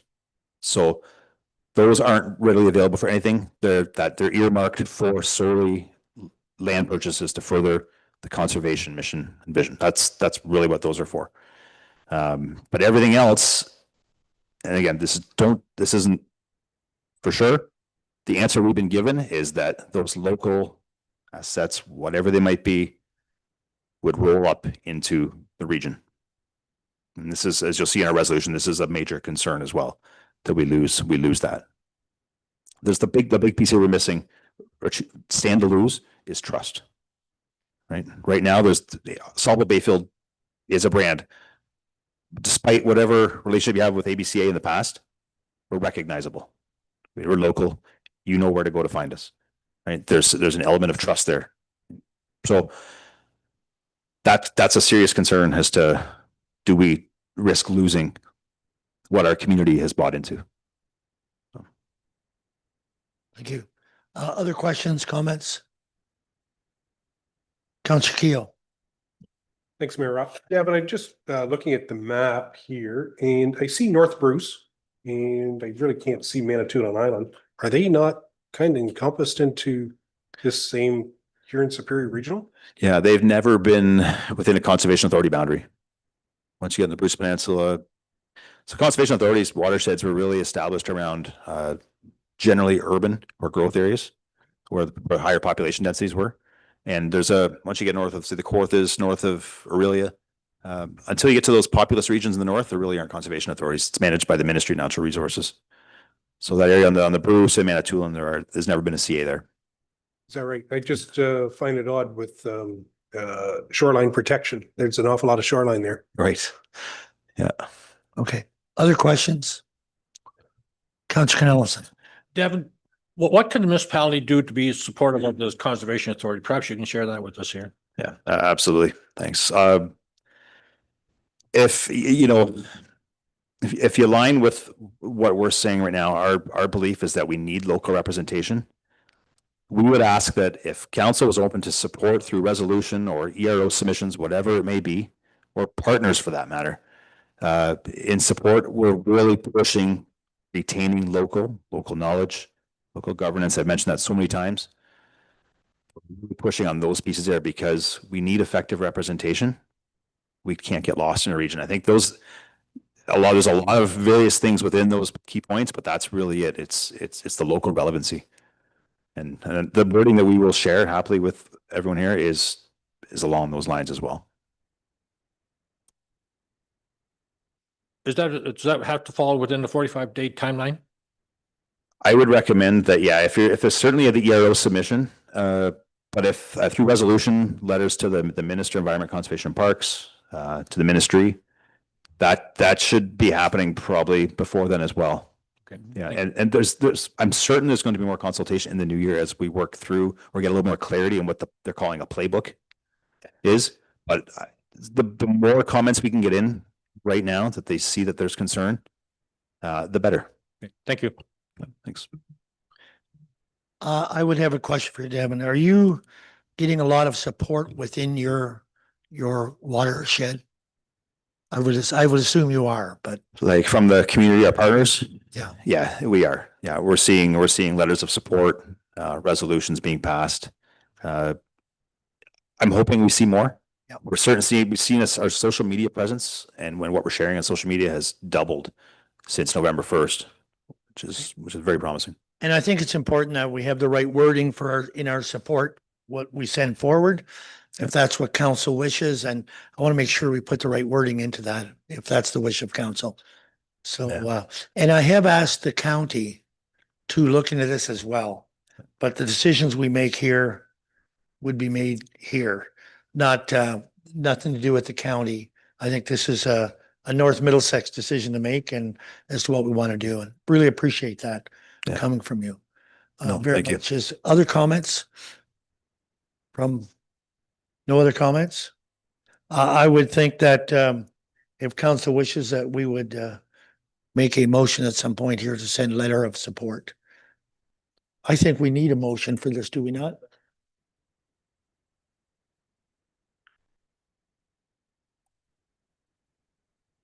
Oh, okay, we can put the wording in afterwards if we do a motion. Councilor Irwin, would you? I was just gonna suggest if we had some wording that you could propose. Right, and you did make a comment that you had some we could use as a template? Yeah, we'll have something tomorrow. Yeah, okay. Through your worship, maybe I suggest that we do have a council meeting coming up on December the 17th. I know it's getting rather close to the 22nd deadline, but we could bring forward that wording to that meeting for council's consideration and forward on to yourselves and the province immediately after. No, If that works. Be great. No, thank you. That would be great. Okay, I think that could work. That will work for us. The big thing is I didn't want to just sit here and with our hands idle and let the deadline go by. I think that's the important part here. Okay, Councilor Irwin. Thank you, Your Worship. I know the wording is about local governance. The secondary issue is, are we in the right one of the new 7 conservation areas? Should we be in a different one? So can we propose that as a second resolution? Yeah, if I may weigh in on that, it's a good question, because certainly the CA boundaries are open to consideration. That's the wording we're hearing. I would suggest that the Asable Bayfield being in the Lake Huron watershed or the basin makes sense as opposed to the Lake Erie one. Yeah, just because, and that's where we're looking. We do have a framework already where the ABCA, Maitland Valley, Saugeen, and Grey Sauble are partners under what's called Healthy Lake Huron. So framework there. The other piece is source protection. Our source protection region is the Asable Bayfield and Maitland Valley. So that piece makes sense, that we're already unified in that under the Clean Water Act. Yeah, there does seem, I'll come to you, there does seem to be some common sense things here. I mean, we don't have a lot of to share with Thunder Bay or Newmarket or that type. I mean, even a smaller amalgamation would make more sense, it would seem. Councilor Irwin. Okay. No more comments, so we will bring something forward for the 17th. Correct? So we don't need a motion for that or anything. We're just gonna get a report forward. Just a final Okay. comment, if I may? Yes. Are we going to ask Davin to forward some of the wording to us so we can utilize Yeah. that? Yeah, he said he'll do that for us. Thank And you. so I know we did talk a little bit about budget. If there's anything before you go that you want to add to that conversation? Do you want to go through the slide deck real quick? I know it was shared with council. Yeah, it has been shared. Is council? I can go through it. Go through it? Or if there's questions. Yeah, I think, is there questions on it? I think we can shorten it to that point, I think. Well, yeah. I'm sure you have. But is there any questions on council on it? It's really, it's better than we've seen sometimes. Right? I'll be perfectly honest. But it's interesting, and I think it's important for this council to realize, the big four, like the amount that everyone puts in. Your point to Middlesex Center with 5. It's a little cumbersome, but like you say, they've been dealing with it for a long time. And we're fortunate to be in 1. Right. We're very fortunate to be there, but we also have, I know it's very much a weighted vote. And I don't know if everybody realized that everything is done with a weighted vote, and it's not by choice. It's just the way it's done for budget, as Councillor Canalison knows. And I think if there's no questions from council, I think we can let it go because we have it in front of us to see. But I think we can do that. And thank you for your time. Thank you. Thank you, everyone. Appreciate the information. Thank you. Thanks, Devin.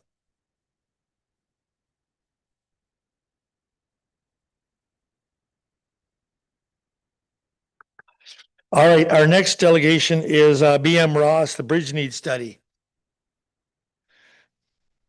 We might need some of that sellable money back. Yeah. Good evening. Evening. Oh, that's a thick book. That's whenever you're ready to start, go ahead. Good evening, council. Just before I start, I guess I want to make sure everyone can hear me. If you can't, by all means, motion towards me.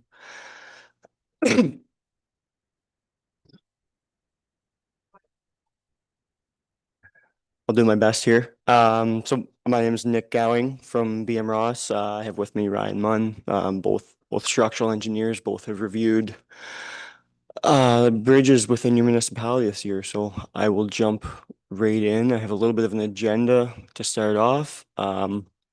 So throughout the presentation, we'll look at some legislative requirements related to the bridge inspections. Then we'll go through a little bit of an overview of the scope of our bridge needs study. We'll touch on some observations that we had from those inspections, mainly around the age, the BCI or bridge condition and index, and the condition of those structures. And then we'll show, but maybe not detail, some recommended improvements and wrap things up with a few statements. So next slide, please. So there's a couple Ontario regulations noted there.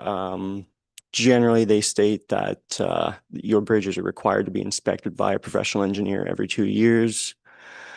We carry these inspections out with kind of guidance from this Ontario Structure Inspection Manual or the OSIM manual. Generally, everything we kind of do and record and report on is in accordance with that manual. And the definition of a bridge within Ontario is any structure with a span greater than 3 meters or 10 feet. So scope of our bridge needs study, generally we'll review what information we have for backgrounding. This would entail some mapping of current structure locations, any previous reports and information available to us. And we did that for the exact number of structures.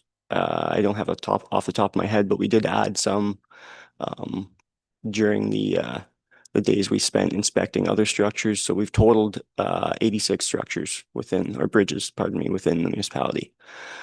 So once we've reviewed that desktop information, I'll call it, or background information, we'll go out in the field and visually inspect each and every one of these structures, and we'll take some detailed measurements, record observations in terms of the condition of the structure and their elements, and we'll condense that into what we call an OSIM form for each site or each structure.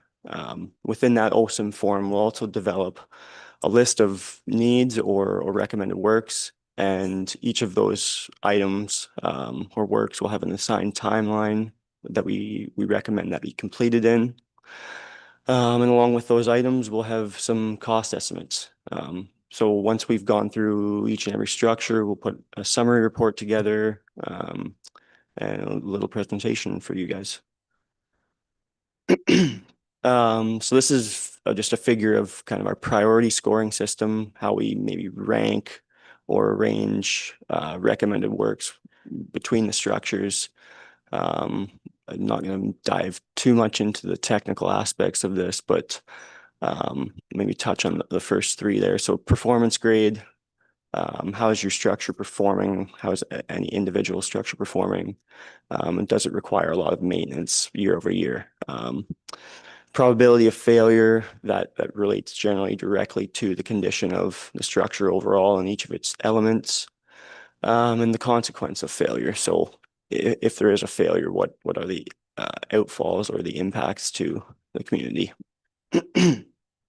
One point on that I would like to note as well, the system doesn't maybe account for some outside factors, preventative maintenance things that are maybe preemptive or yeah, more proactive than reactive, as well as some safety needs, things that might be considered roadside hazards or maybe not directly part of the structure. Next slide, please. So here we've got a graph that just kind of depicts the age distribution of the structures within the municipality. Generally, you can see we're sorted by decade. And you have a significant amount of structures that are kind of constructed within the 1950s to 1980s there. So the average age of the structure appears to be 57 years. That's based off of information we were given or able to estimate from specifics of each structure. And one thing to point out here, there's some text in the top left corner there. We generally give a life expectancy to bridges and concrete structures of about 80 years. That's pretty typical in this part of Ontario for those types of structures. We would also typically see some major repair work done at the 30 and 60 year time. And some CSP structures, corrugated steel pipe, generally a culvert structure. The life expectancy for those is around 50 years. Next slide. So this graph here is going to display the bridge condition index or BCI. Essentially what we're looking at is the number of structures within that BCI range, the BCI being a score for the structure out of 100. And again, the condensed kind of part of the graph there within the middle between that 30 to 39 range and up to the 60 to 69 range. That's where the bulk of your structures appear to land in. So to define that BCI, we kind of look at that in terms of 4 ranges, and that's noted up in the top left corner as well. 90 to 100 being an excellent, I believe that's 70 to 89, we would refer to as good. The 40 to 69 range we refer to as fair, and below 40 refer to as poor. So you do have a selection of structures within that below 40 range as well. And this is really just kind of a combination of the two graphs we're looking at. So you'll see that underlying age distribution again. And what this really shows is that the BCI is correlated, or the condition is correlated to the age of the structure. So you've got some newer structures that are scored quite high with the BCI. And then as you would expect, as they get older, they deteriorate and that BCI decreases. Next slide. So here's the list of recommended works for within the 1-year period.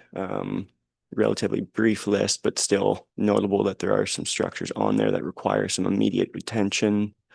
And that's typically the format that we're going to provide that in, with a description of the work that we are suggesting or recommending, a cost estimate, and the relative or the related BCI scores.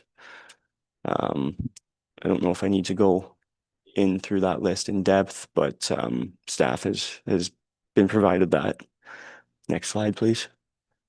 So again, similarly, just the 1 to 5 year recommended works, and again, a similar format. And this within those lists that we've seen now, the 1 year and the 1 to 5 year, we would go through those with our priority scoring system, as well as a few other factors to kind of organize them in a manner that we think should be addressed.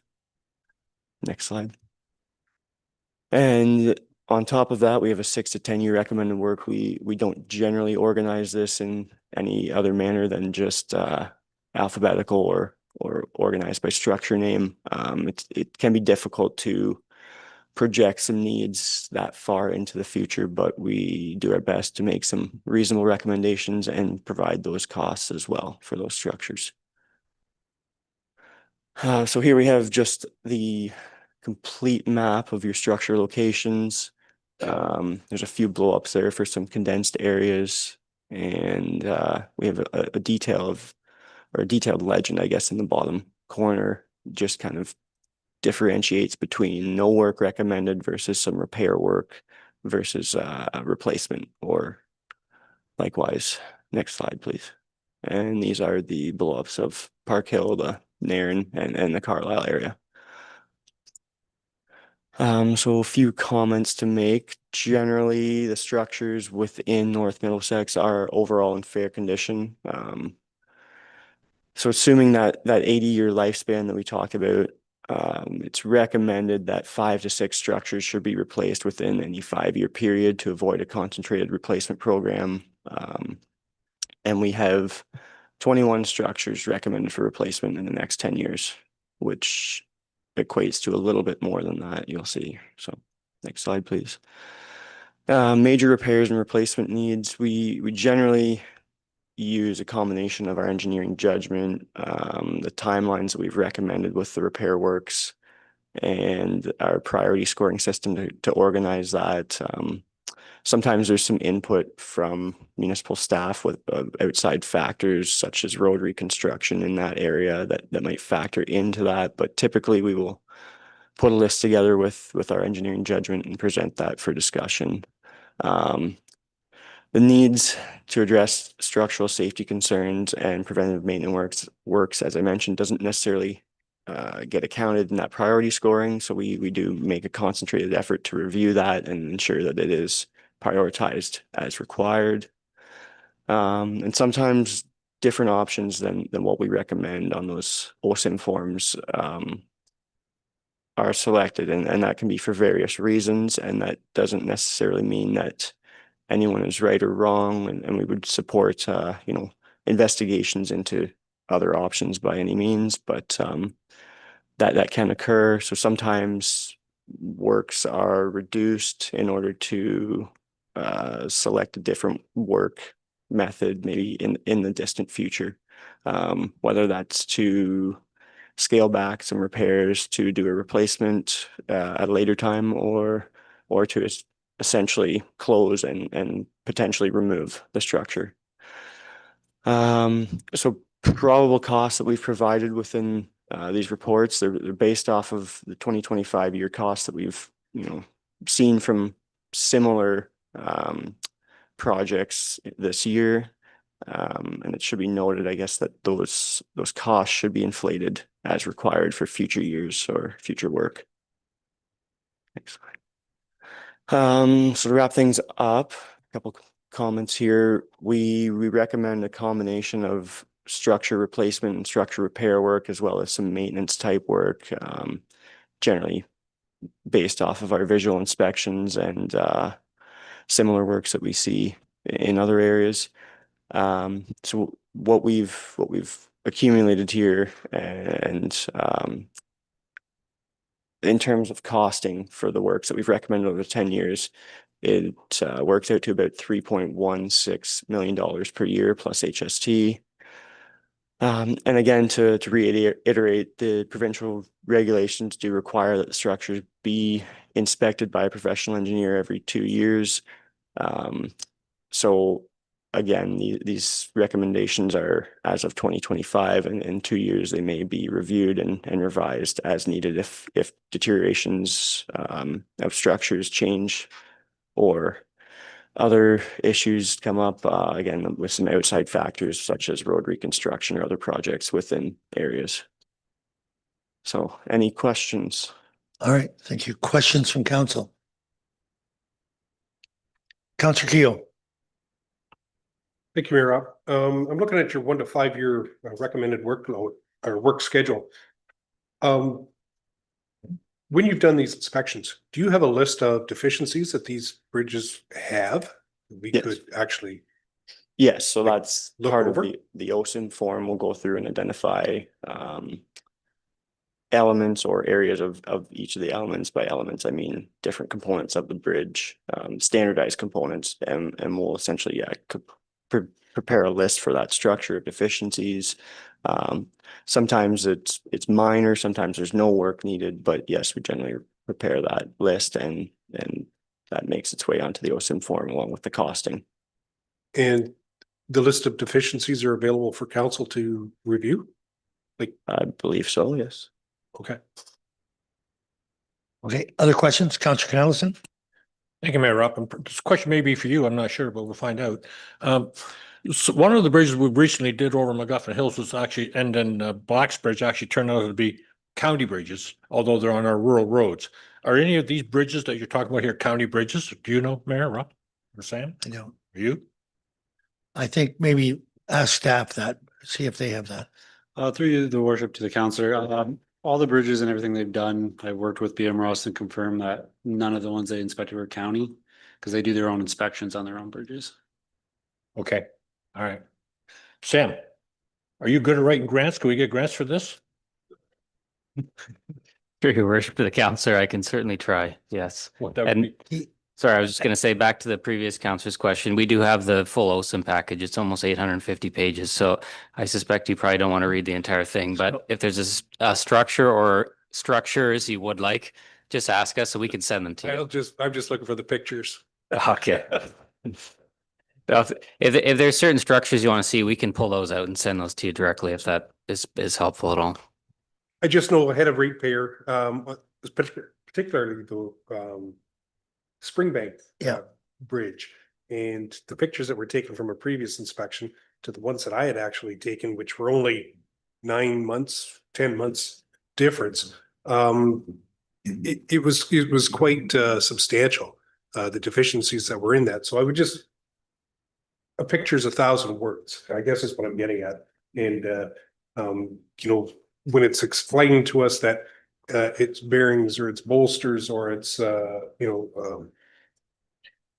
truss or anything like that, if there's a picture with it, it's an easy explanation, and that's, I guess, what I'm following. That way everybody can follow it, and so can anybody that's following this on YouTube as well. Okay. Yep. Sam, did you have something you wanted to add? Yeah, thank you, Worship. I was just going to add, similar to the road needs study, we'll have a hard copy here that we can make available to council if anyone wants to come and look at it. With pictures or without? With pictures, yeah. Okay. I do have a question that these cost estimates on the smaller projects, like a culvert project, for example, is this all with us having the costing, having someone else can come and do it for us?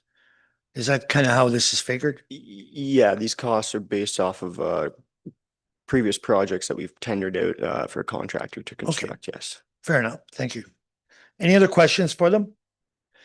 Appreciate it. And I have to say that when you looked at the number of structures that you looked at, I know that's more than we've had done before.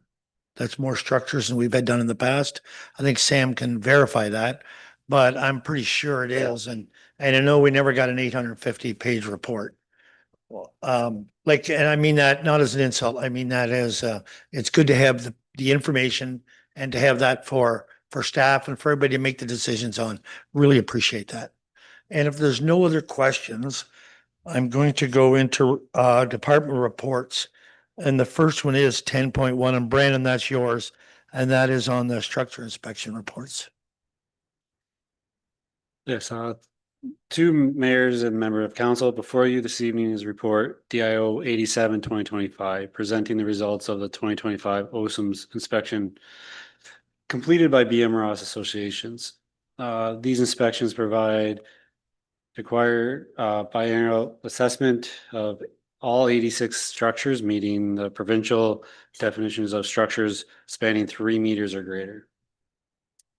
BM Ross completed detailed inspections of 35 bridges and 51 culverts between June 11th and September 15th of 2025.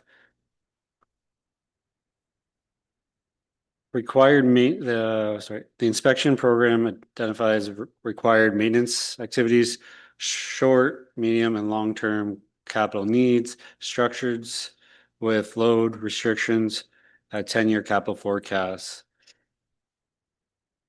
Key structure information, the inspections show a variety conditions across the network with deficiencies including concrete sprawling, cracking, corrosion, drainage components, erosion at abutments and exposed footings. Several structures require near-term intervention to address safety and declining risk.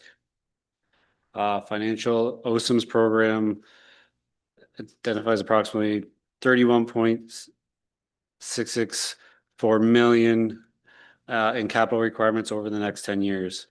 1 to 5 years, 19,960,000, and 6 to 10 years, 10,828,000.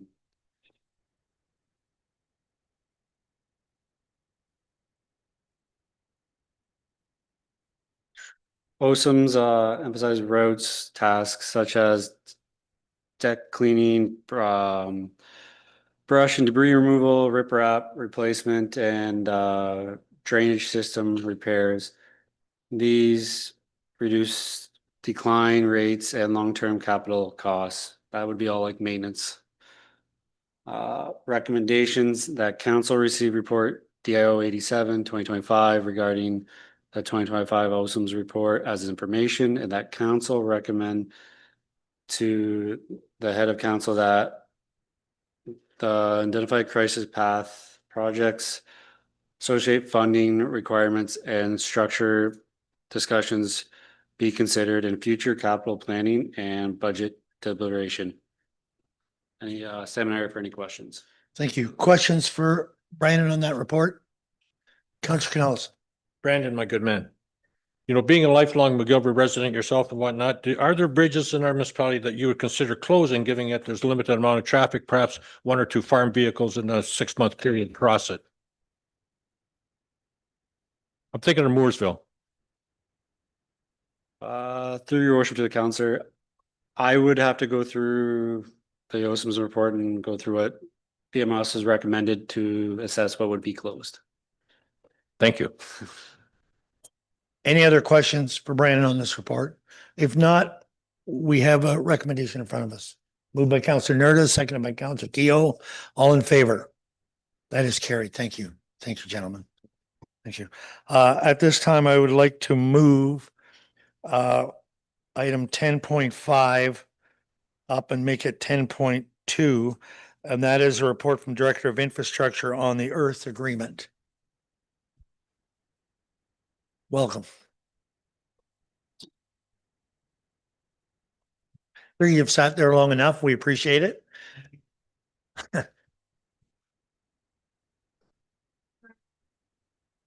Oh, yeah. Yep. Okay. All right, Brandon, or Sam, you got that. Yeah, thank you, Your Worship, and to you and all the members of council. Before you this evening is report DAO 93 of 2025, which is titled The Earth Agreement. And I'm joined here by Dale Flynn, who is the General Manager for Earth. He's certainly available for questions either during or after my report and presentation here. So the report in front of you this evening outlines the need to secure a new service provider for municipal streetlight maintenance following notice that the municipality received from Integris Power Lines with a decision that came from them that they are no longer able to provide North Middlesex service, as we are not a shareholder of a municipality with them. And since then, they recommended that we obviously had to seek a new service provider. And as such, staff have negotiated an arrangement which is in front of you this evening, which recommends, a new 4-year service agreement with Earth Holdings, Inc. to ensure that we transition seamlessly from Integris to Earth. Key highlights you'll find in my report are, as I noted, Integris provided us a letter, which is appended to the report in front of you, that they are no longer able to provide us service as of mid-December. So after that date, they've suggested that they're still able to help us if we're in a critical situation of not being able to find somebody. But ideally speaking, we obviously secure a new partner, and then we're no longer able to utilize Integris after that, and we then transition to our new service provider. Again, staff have worked to look to put in place a 4-year agreement with Earth, which would start in December of this year and run through to December of 2029. And again, Dale's here and he can provide more information on Earth, but in summary, Earth is a municipally owned provider. So they're owned by municipalities and they have lots of proven experience in streetlight maintenance, which is certainly why staff have pursued working with them. And the agreement was built off of the agreement and the setup we already have in Integris. So what we wanted was either exactly what we already have, if not better, which is what we worked on with Earth, was to carry the same sort of services we have now, remove things that we didn't need or that we weren't getting, add things that would be good value to us, and again, match. The biggest thing for us was match the current pricing that we have. So there's no cost change. So with the cost that we have now in 2025, Earth has agreed to match. And then going forward in future budget years, that budget would just be subject to CPI through the standard budget process, and we would move forward that way. So again, that was a big thing for us. And again, you'll find that in my report that there is no financial impact to the municipality for doing this because they've agreed to match the current pricing that we have. So the recommendations in front of council this evening, and again, there is an agreement appended to this report, are that council receive report DAO 93 of 2025 for information, and the council enter into a service agreement with Earth Holdings, Inc. And perhaps before I turn it over to questions, I might just turn it over to Dale and he can provide a brief summary on Earth, and then we can kind of open it up for questions.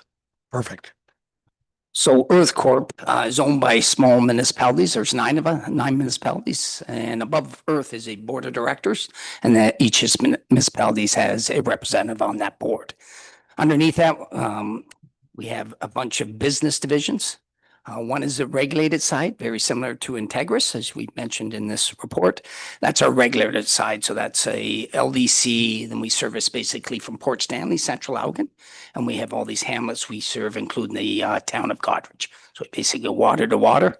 We're actually in negotiations right now with the town of Tillsonburg, which we've managed for about 2 or 3 years. And we're in negotiations for them to come in as a merger as well. And then on the unregulated side, we have a bunch of business lines, unlike Integris, and that's why they're in this situation. We're in the private contracting world. We do things like streetlights, and we have a traffic streetlight division. We do the city of St. Thomas. We do all our shareholders. We've done many projects in your surrounding area, Luke and Exeter. And then we have a high voltage substation division. That does exactly that, transformers, substations. And then we have a pole line division that does utility work and support utilities such as Integris, a good partner of ours. We do a lot of services for Integris. And then we have also a metering division. We're a Measurement Canada certified shop where a lot of the meters in this municipality would be processed and extended the asset life of that meter. We do field services and things like that. We're also have an Earth Business Solutions, which is a software company. So we do a lot of water billing, electricity billing out of our facility in Ingersoll.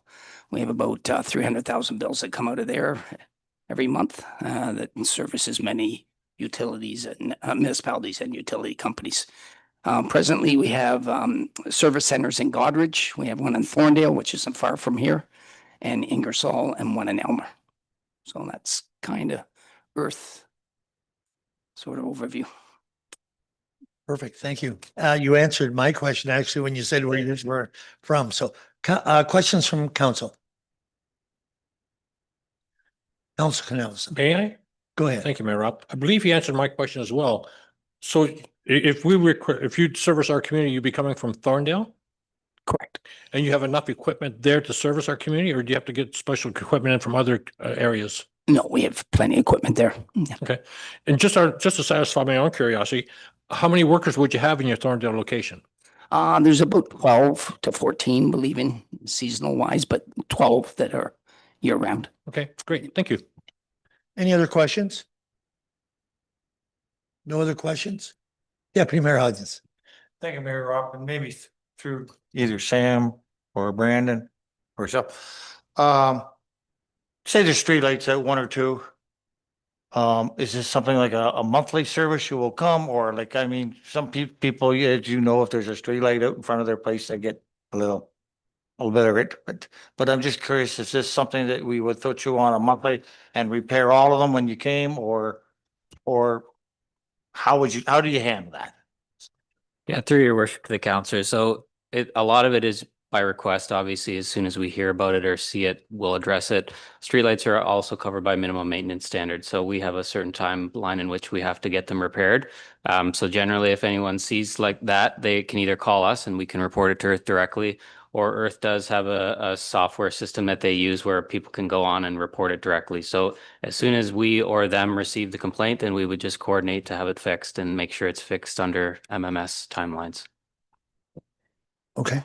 Other questions? Councillor Keel. Do you have a minimum that you like to come and do, like 3 or 4 lights? You don't want to come out just for one? Through the worship, there is a system, so there will be a link on your website that people will be able to report streetlights outages with a poll number and things like that. Typically, like they say, it's based on the classification of the roads. You basically have 1 to 6 classifications based on speed limits and traffic. And typically, we wait that period of 2 weeks, 14 days, and then we would make sure that they're repaired in that time frame. Okay. Any other questions? My only one, I think it's to you, Sam, that you're confident that we'll have as good as or better service than we've got at the present time. Yeah, to your worship, I'm very confident, yes. Okay, thank you. If there's nothing else, we have a recommendation in front of us. Moved by Councillor Daigle, seconded by Councillor Nerda. All in favor? That's carried. Thank you. Thank you, worship. Thank you, council. Drive carefully. I understand the weather is getting quite bad out there tonight.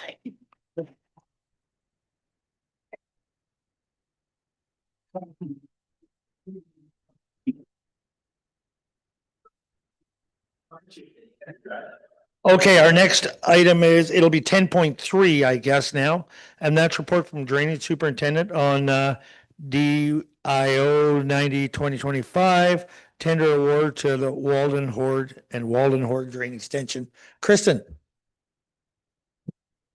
Thank you. Mayor and members of council, in front of you is report DIO 90 of 2025 for the tendering results and contract award for the construction project on the Walden Horde Drain and the Walden Horde Drain Extension 2025. After a public procurement process, 3 contractors submitted bids to the tender contract IO 2022 of 2025. The lowest compliant bid was received from Robinson Farm Drainage Limited.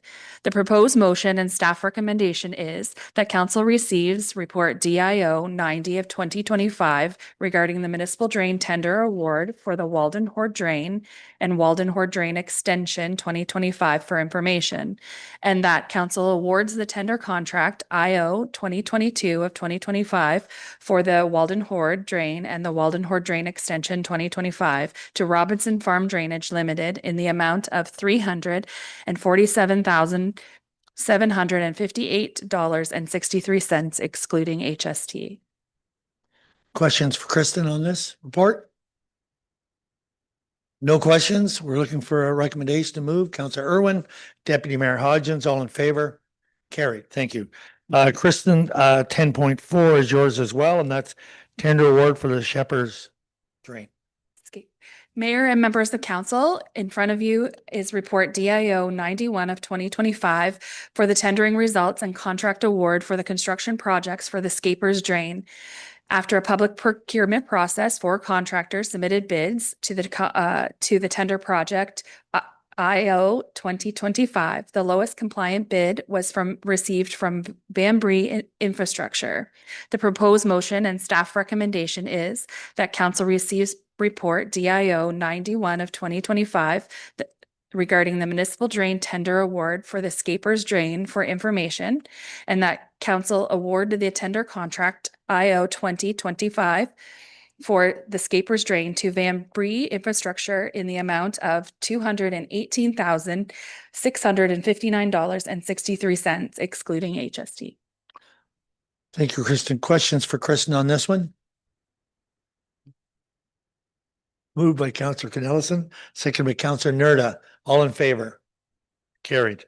All right, your third report, and that is for the award to Pickering and Cary Drain Extension clear out.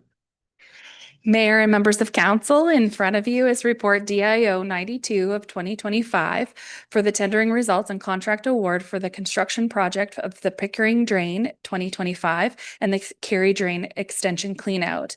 After a public procurement process, 7 contractors submitted bids to the tender contract IO 21 of 2025. The lowest compliant bid was received from McCann Ready Mix.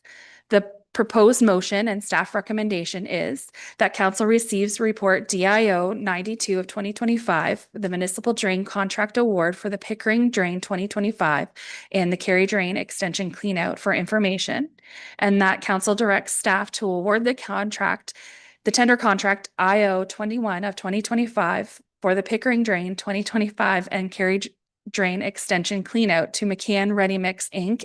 in the amount of $48,057.21 excluding HST. Thank you, Kristen. Any questions for Kristen on this one? I mean, she has been here 2 hours. Adrian, you don't even have one question for her? Come on. I actually don't have a question, but I do have a comment. A job well done, Kristen. I think this was your first presentation, was it not? Actually, these would be my 5th and 6th, 7th. Well, you're really improved and you're doing great. Thank you. You just missed out on, it was 5th. Moved by Deputy Mayor Hodgins, seconded by Councilor Irwin. All in favor? Carried. Thank you. Thank you, Kristen. Great job, Kristen. Our next 3 reports come from Faisal. I believe they're yours. And it's 10.6, and it is on the Park Hill Cemetery Drainage Improvement Fund. Final fund. Whenever you're ready.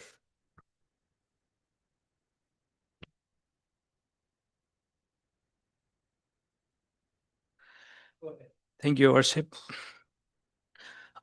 Good evening, everyone. To the Mayor and Member of Council, before you this evening is report DIO 99 2025 regarding Park Hill Cemetery Drainage Improvement Project completion update for information.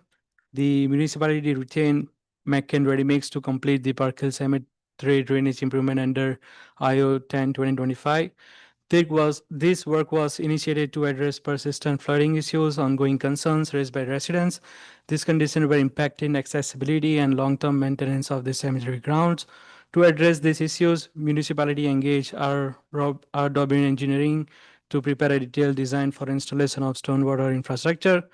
The scope of work included excavation, installation of HDPE stone pipes, construction of French drain system, catch basins, topsoil placement, hydroseeding, and tree trimming.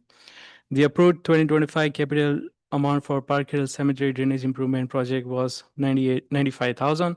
The quote from McCann Ready Mix, including HST, was $89,683.58, which is well within approved budget.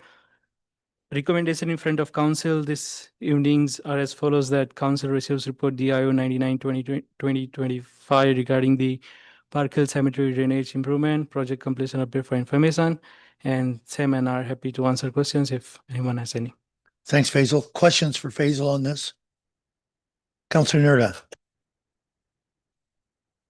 Okay, Councilor Canellis. I do have a question though. I drove by there, Faisal, while they're doing the work, and I saw they had a couple of excavators in there, front end loaders and whatnot. And one of the things that I was wondering, was any damage done to any of the tombstones or vaults of the people that are currently residing there?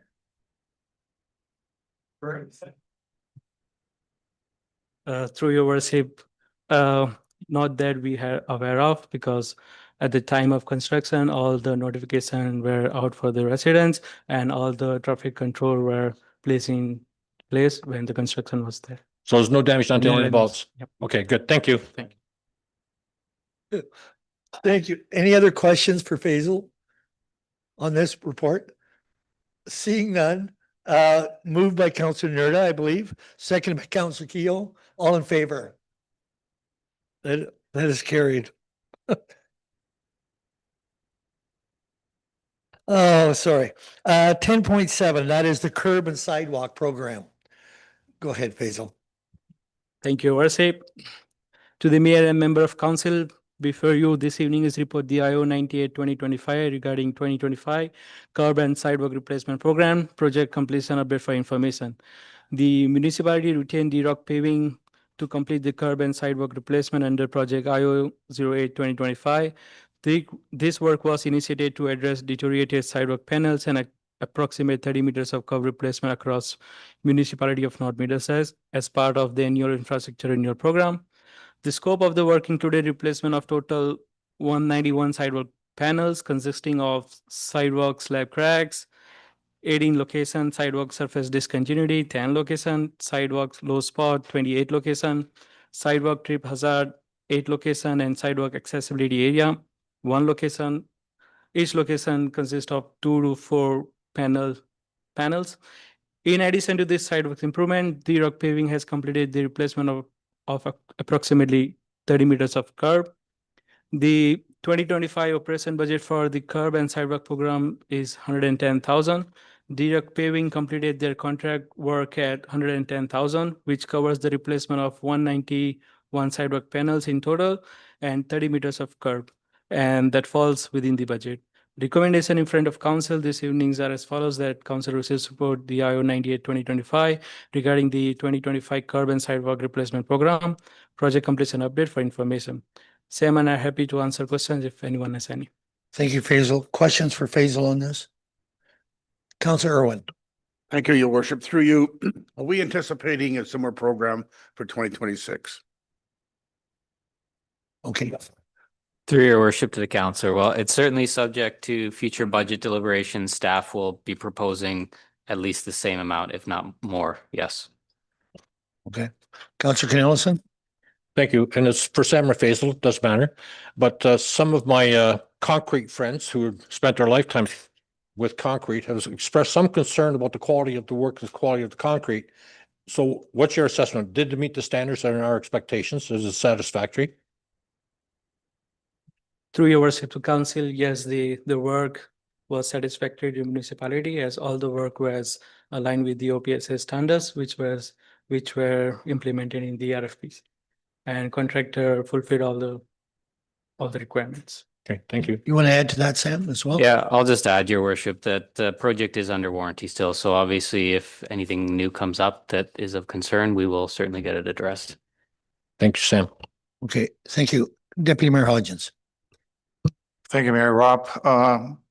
Going forward with this site, are we getting close to, or are we 100% compliant with all disability at corners? Is there still more to go? You know what I mean? The special corners and stuff like that down. Are we 100% compliant on all that, or is there more work to do? Sam. Through your worship to the councillor, so we're mandated that we do inspection once a year, which we usually do every May. So subject to new things coming up, at this current state, no. And we would do our next round of inspections in May, which may or may not bring up new things. Okay. Any other questions for Faisal on this report? If seeing none, we need a mover and a seconder. Deputy Mayor Hodgins, seconded by Councilor Irwin. All in favor? That is carried. Thank you, Faisal. Our next report is 10.8, and that is Director of Corporate Services, Administrative Office Closure Schedule. Thank you, and through you, your worship. So the report before council tonight is the 2026 Administrative Office Closure Schedule. It's an annual report that is prepared by staff in order to provide adequate public notice for closures of the shared services building, which is the municipal and Service Ontario building. It does not include closures that are a result of emergency situations or inclement weather. But regarding those, all efforts would be made to communicate to the public about these types of closures through all of our usual channels.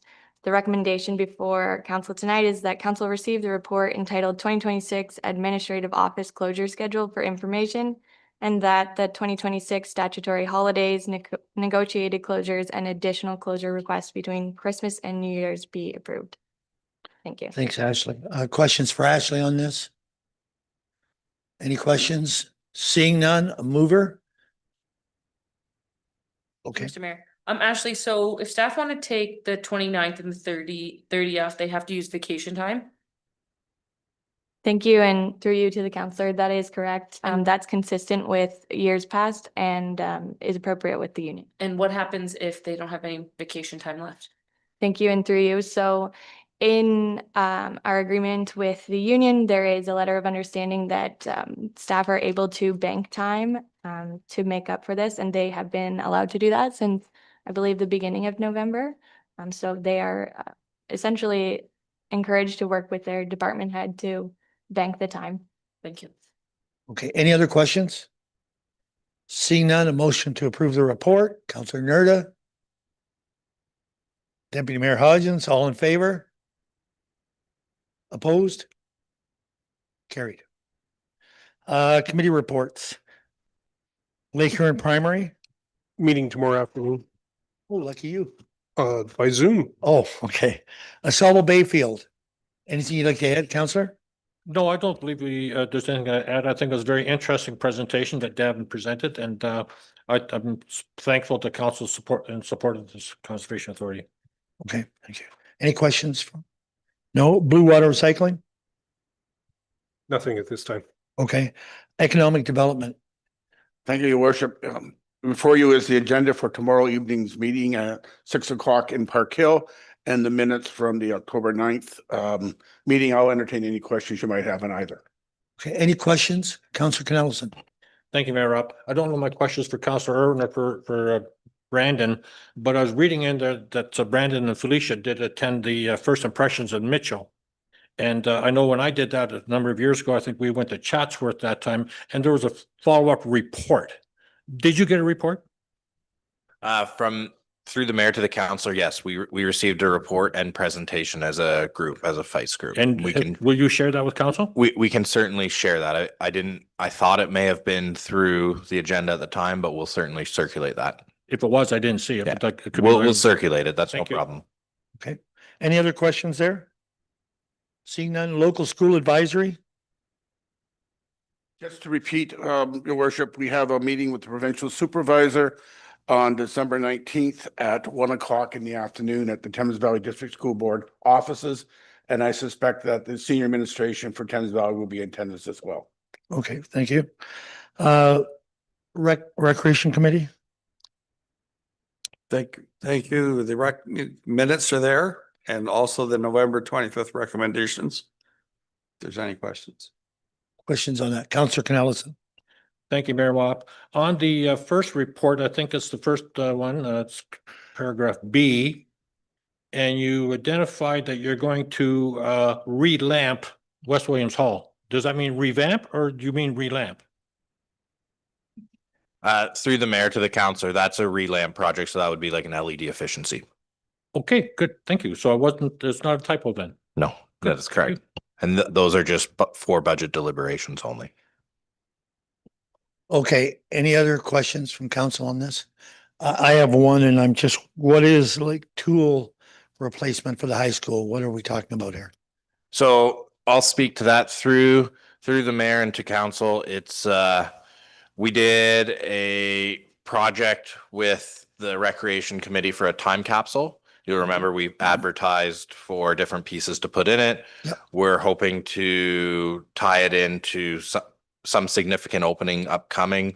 We haven't fully decided what that is yet, but we did have the high school create the time capsule and the box that's a part of it. They did that. They volunteered. It was suggested to the committee that perhaps we would provide a donation to the high school rather than provide a dollar amount. The high school has requested certain tools. So we looked at the tools that they would need, and the committee is requesting that council approve the purchase of those tools. And so will that be forwarded, the cost of that? Yeah, so it should be in that report. Okay. And that would be through the council donations budget should council choose to. Oh, okay. All right, thank you. Any other questions there? Seeing none. Policy Review Committee. Nothing at this time. Right. You want a motion at the end or right now?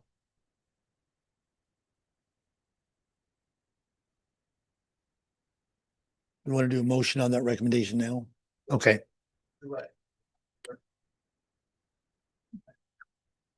There's two recommendations here. Moved by Tracy and seconded by Sarah, that the Recreation Advisory Committee recommend to council to purchase the prioritized wish list as attached and donate to the North Middlesex District High School shop department to thank them for building the time capsule. We carried that at our meeting and we're recommending that to council.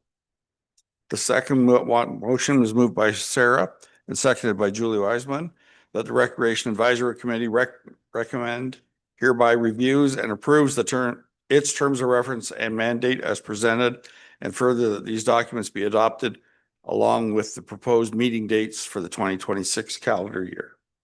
And that was carried. Thank you. Are you making a motion to? I will do that. Okay, thank you. And is there a seconder? Councillor Nerdy, you're seconding it? All in favor? Carried. Thank you. Policy, there was nothing you said. Fire committee? Yes, I believe everyone received the email notifying us that Chief Van Hooven has decided to retire. And I think we should extend our appreciation to him for the service that he did provide our community. And I don't know, Tara or Carolyn, are we going to have a retirement party for him? Through the mayor, I've spoken to the chief about it and what he would like to see. So we're having some discussions, but certainly I'll keep council updated on and in the community if it's a public event of what we'll be doing, but there'll certainly be something planned likely in the new year. Yeah, and as we all know, I think Scott did accept the offer to become chief. Through the mayor, yes, he did, and I want to congratulate him on that. Thank you. Okay, any other questions, fire committee? Seeing none, Community Development Fund Committee, I will say that we have a meeting in the afternoon of December 15th to go over those reports. And I appreciate that from staff, having it ready. I know we've always done it in January, so I think it's nice for the groups to have it done earlier. Great. Any questions on that? Seeing none, Aqua Advisory? It hasn't been a real busy committee, has it? No, we've just met once. I'm hopeful that we'll meet again sometime. Okay. Middlesex County OPP Detachment Board. Councillor Irwin. Thank you, Your Worship. I had the privilege of being sworn into the board last week. A few things to update. I don't know if we're aware of that, but the current complement detachment strength in our community is only 64%.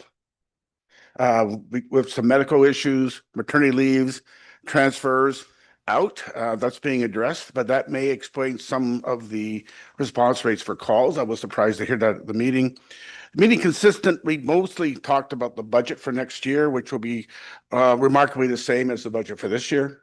So there won't be a lot of changes there or surprises.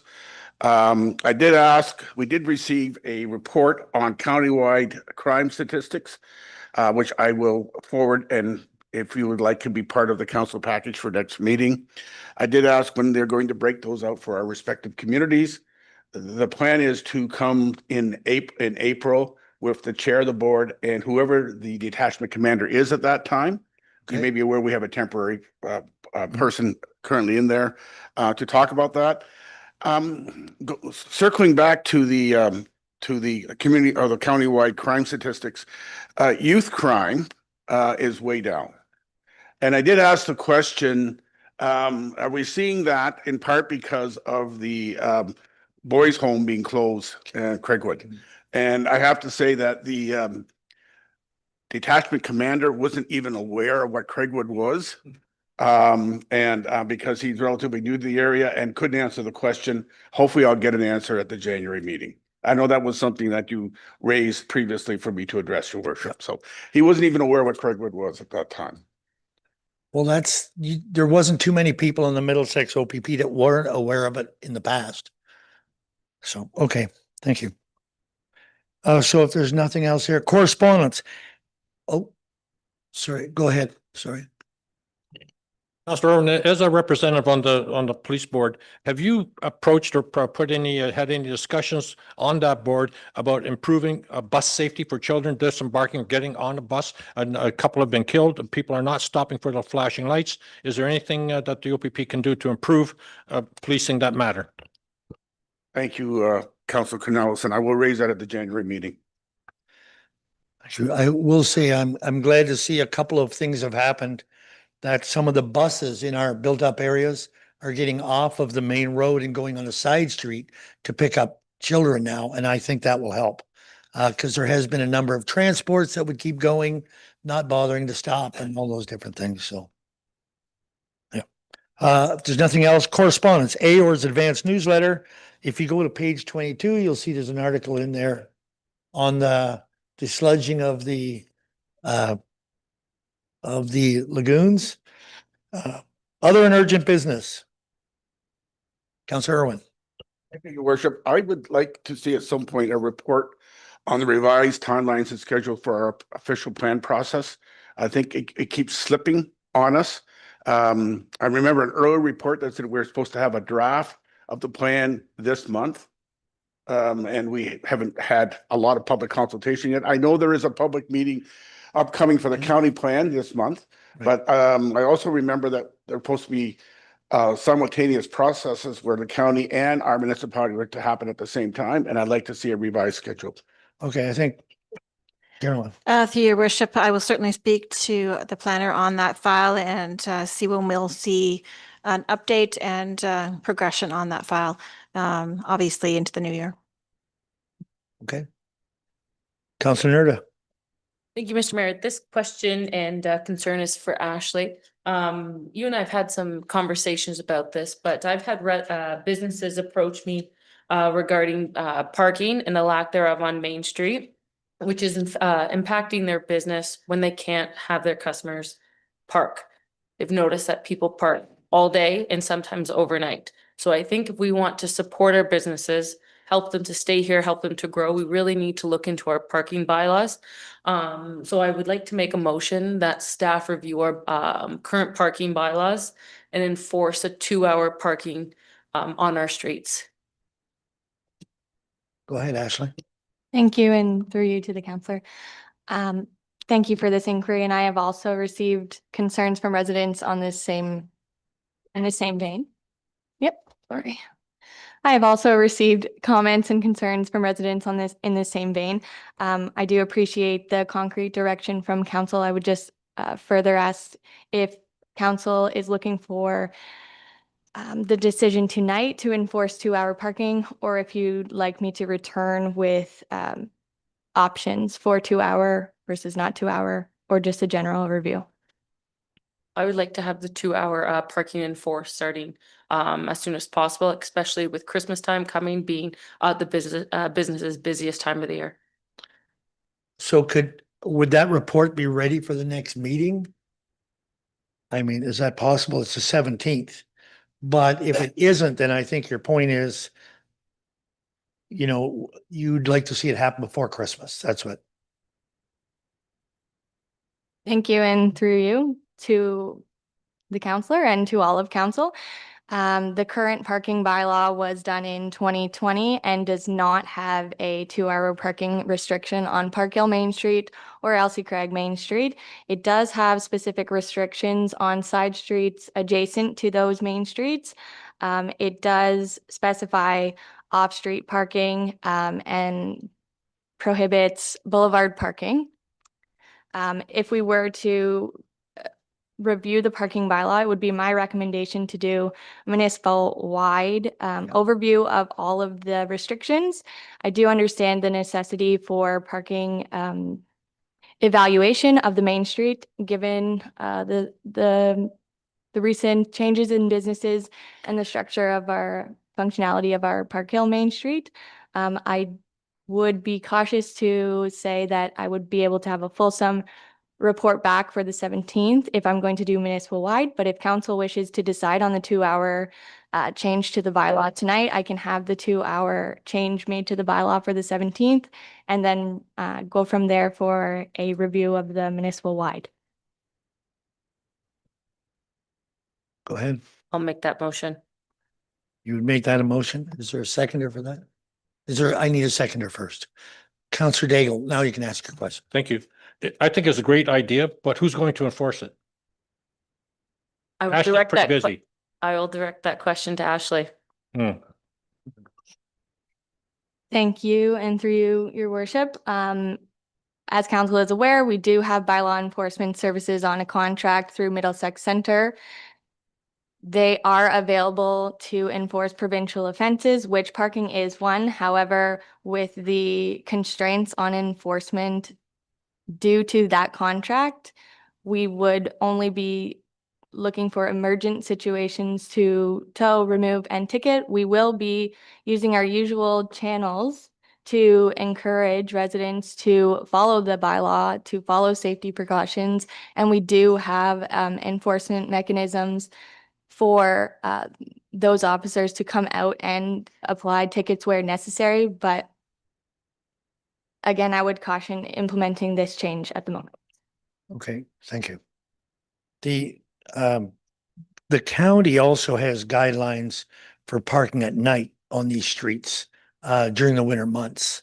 We can look that up too to see what that exactly is. But so we have a seconder for that motion. Councillor Irwin, comments? Can I have the motion again, please? Chuck, Councillor Daigle, go ahead, your motion. So I had made the motion to enforce a 2-hour parking as soon as possible on our main streets, and to have staff review our parking bylaws municipal wide. Just clarification, on our main streets, you mean not just Park Hill? Municipal wide.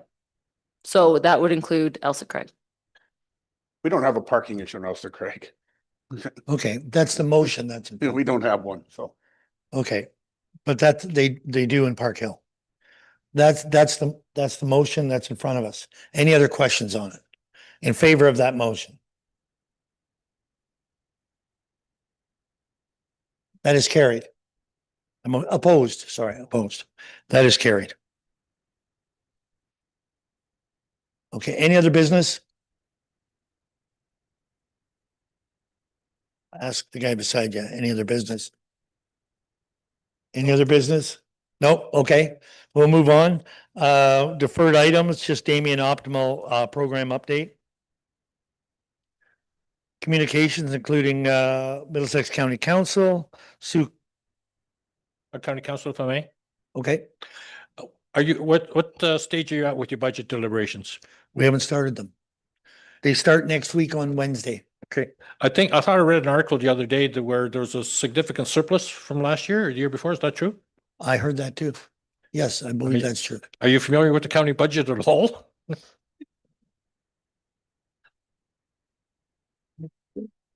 You're on a roll, aren't you? Yeah.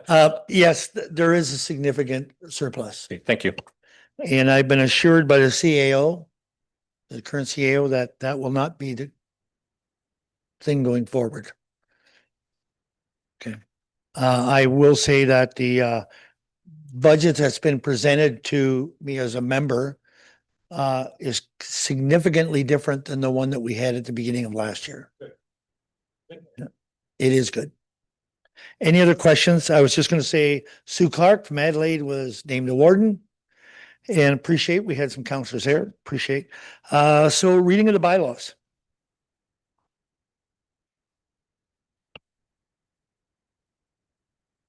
Thank you, and through your worship. So tonight, the bylaws for reading first and second time would be bylaws 91B, 95 to 102 of 2025, read first and second time. Thank you, Mayor Hodgins, seconded by Mr. Nelson, all in favor? That's carried. And third and final, that bylaws 91B, 97 to 102 of 2025, third and final, please. Councilor Councilor Daigle, all in favor? Carried. Thank you. And